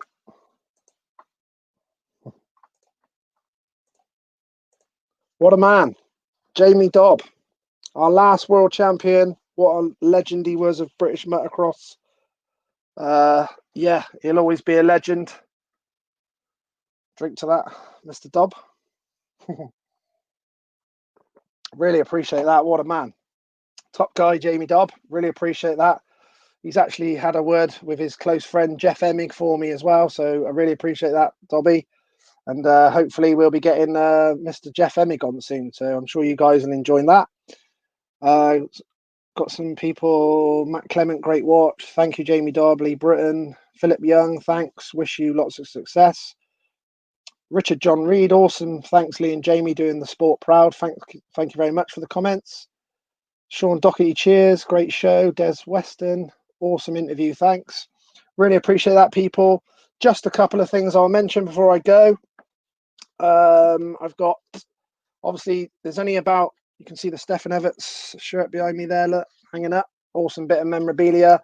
I've only got about 20 tickets left now of the Stefan Everts shirt. So if you want to get hold of me, message me on any of social media, my own one or whatever you want to message me on. As soon as we've sorted that out, I've got a really amazing bike to announce for another prize as well. So that's really exciting. The other thing I just want to mention as well, you may have seen some posts on my social media about the I've got a new Facebook page going now. Motocross and Speedway Memories competitions. I don't know if I can get it up on here now. You can see it. If you'll see that very well on the screen. Too sure. You can see that. But I did put it on social media. You'll see it anyway. Motocross, MX, and Speedway Memories competitions. I'll be inviting you all to like that page. Just if you could give it a quick like, I'd really appreciate that, people. We've got quite a busy week. I've got John Davis tomorrow night at 7 p.m. UK time. That's sure to be fun with Mr. John Davis, former GB International. He's very straight talking, so that'll be really fun. So hopefully you guys will join me 7 p.m. tomorrow UK time. On Tuesday, I've then got Paul Hurry, 7 p.m. UK time. That again will be very interesting. I've been speaking to him quite a bit in the last few days. That'll be a really good chat as well. Wednesday, a day off. And then Thursday, I've got Jake Nichols, the British motocross sensation, Mr. Jake Nichols. We'll get him on Thursday night, 7 p.m. And then anything else after that, I will keep you all in the loop. Like I said, I've been speaking to Ben Townley, trying to arrange that with him. Obviously, it's not easy around the times in New Zealand, etc. So I'm trying to sort that out for you guys with Ben Townley. So I appreciate Stefan Everts getting me in touch with Mr. Townley. Thank you very much, Jason New, Mint Interview Lee, another legend. Nice to mention AMCA. Thanks, Simon. Awesome as always, Stefan Honey. Think Rhino would be a cracking interview. I have spoke to Rhino a couple of times, so we'll try and sort that out, guys. Paul Maynard, great interview. Top man, Jamie, awesome interview as always. Great interview lead, Kerry David. Thank you very much. Yeah, so quite a lot of plans in place now, all getting it going. Who else did I say? Yeah, like I said, Jamie Dobb said that Jeff Emmig's going to do it. We've got some loads of Chris Morton, Speedway ones agreed to do it. A lot of guys agreeing. Obviously, the interviews have been going really well, so I really appreciate everyone's support and coming on and giving the questions.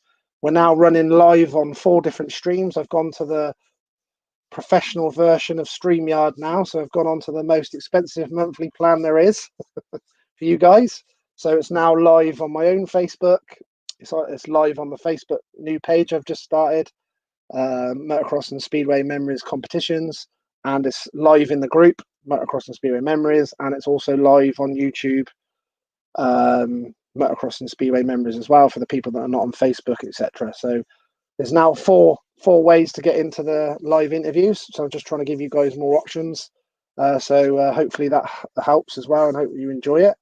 And then obviously, if you guys can't make it live at the time, these will be recorded and I'll share them up later on anyway. So hopefully some of you guys will be joining me for the interviews this week, and I'll keep you updated on everything else. Like I said, there's only about 20 tickets left on the Stefan Everts shirt, and then I'll do a live draw with the old tombola for the Stefan Everts shirt. And then I have literally got an amazing prize for you guys. We've already got it, not received it yet, but we've actually got it. Yeah, an amazing bike that I know for a fact that everyone's going to be really interested in that. I am just a little bit excited about it. Be another killer to have it and then release it again, but I will get to start it and I'll get to rub my red panties all over it and all that. I'm joking. I won't do that again. I think everyone's seen enough of the red panties, and they for now. I don't think I'll need the red panties to expose this bike, to be fair. Matt Clement, yeah, okay, mate. Message me on Facebook, mate, Lee Ashby. Just direct message me, Matt, and I'll get back to you on that. Lee Ashby, are you going to do Alan Graham's interview from Callum Marshall? Yeah, I'll try and get hold of, probably have to do that through Andy, get hold of Alan.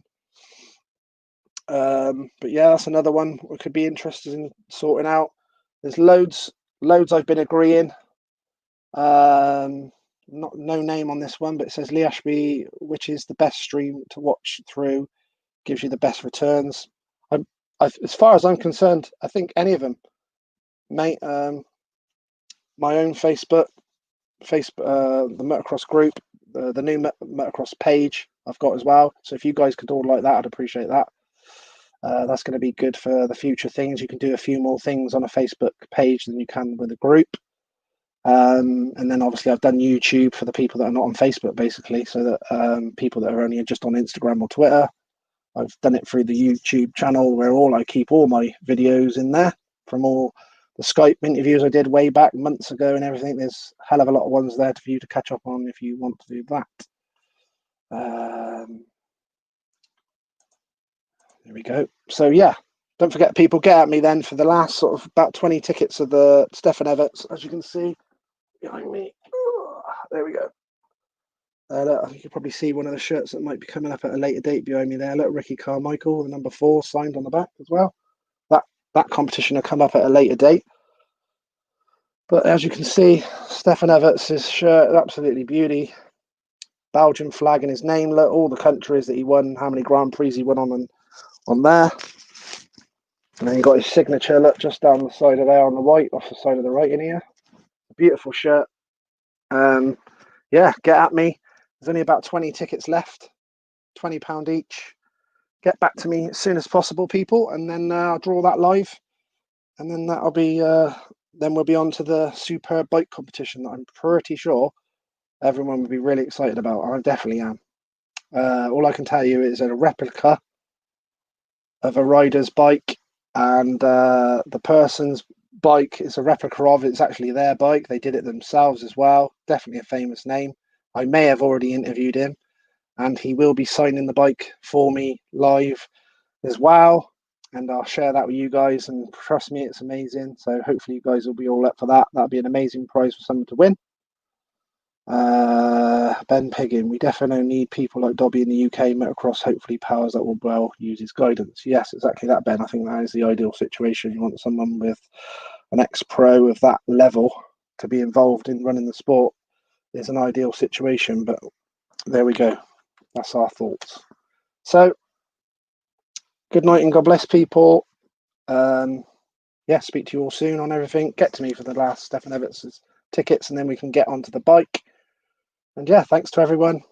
Thanks to everyone supporting us. All the questions tonight, really appreciate it. I'll leave it with the last comment that I appreciate old Pat Stott. He saw my quote that I quote my father, my late father, bless him. I always quote it at the end of interviews, and I really appreciate that he did that. An amazing logo of my dad and his comment. So I always lose on that. Michael Rich, cracking job, Lee. Thanks, mate. Thanks for your questions. Appreciate you guys. Been awesome. Hopefully you will be with me all this week. And you're not getting yourself into trouble with your missus like I will. Make sure you give them some time. Gonna have a nice night on Wednesday night with the missus, so hopefully she'll be good with that. So I will leave you with that quote from my father. It's nice to be important, but it's important to be nice. So I'll leave you on that. Good night and God bless all. Thanks ever so much. Speak to you all soon. Cheers.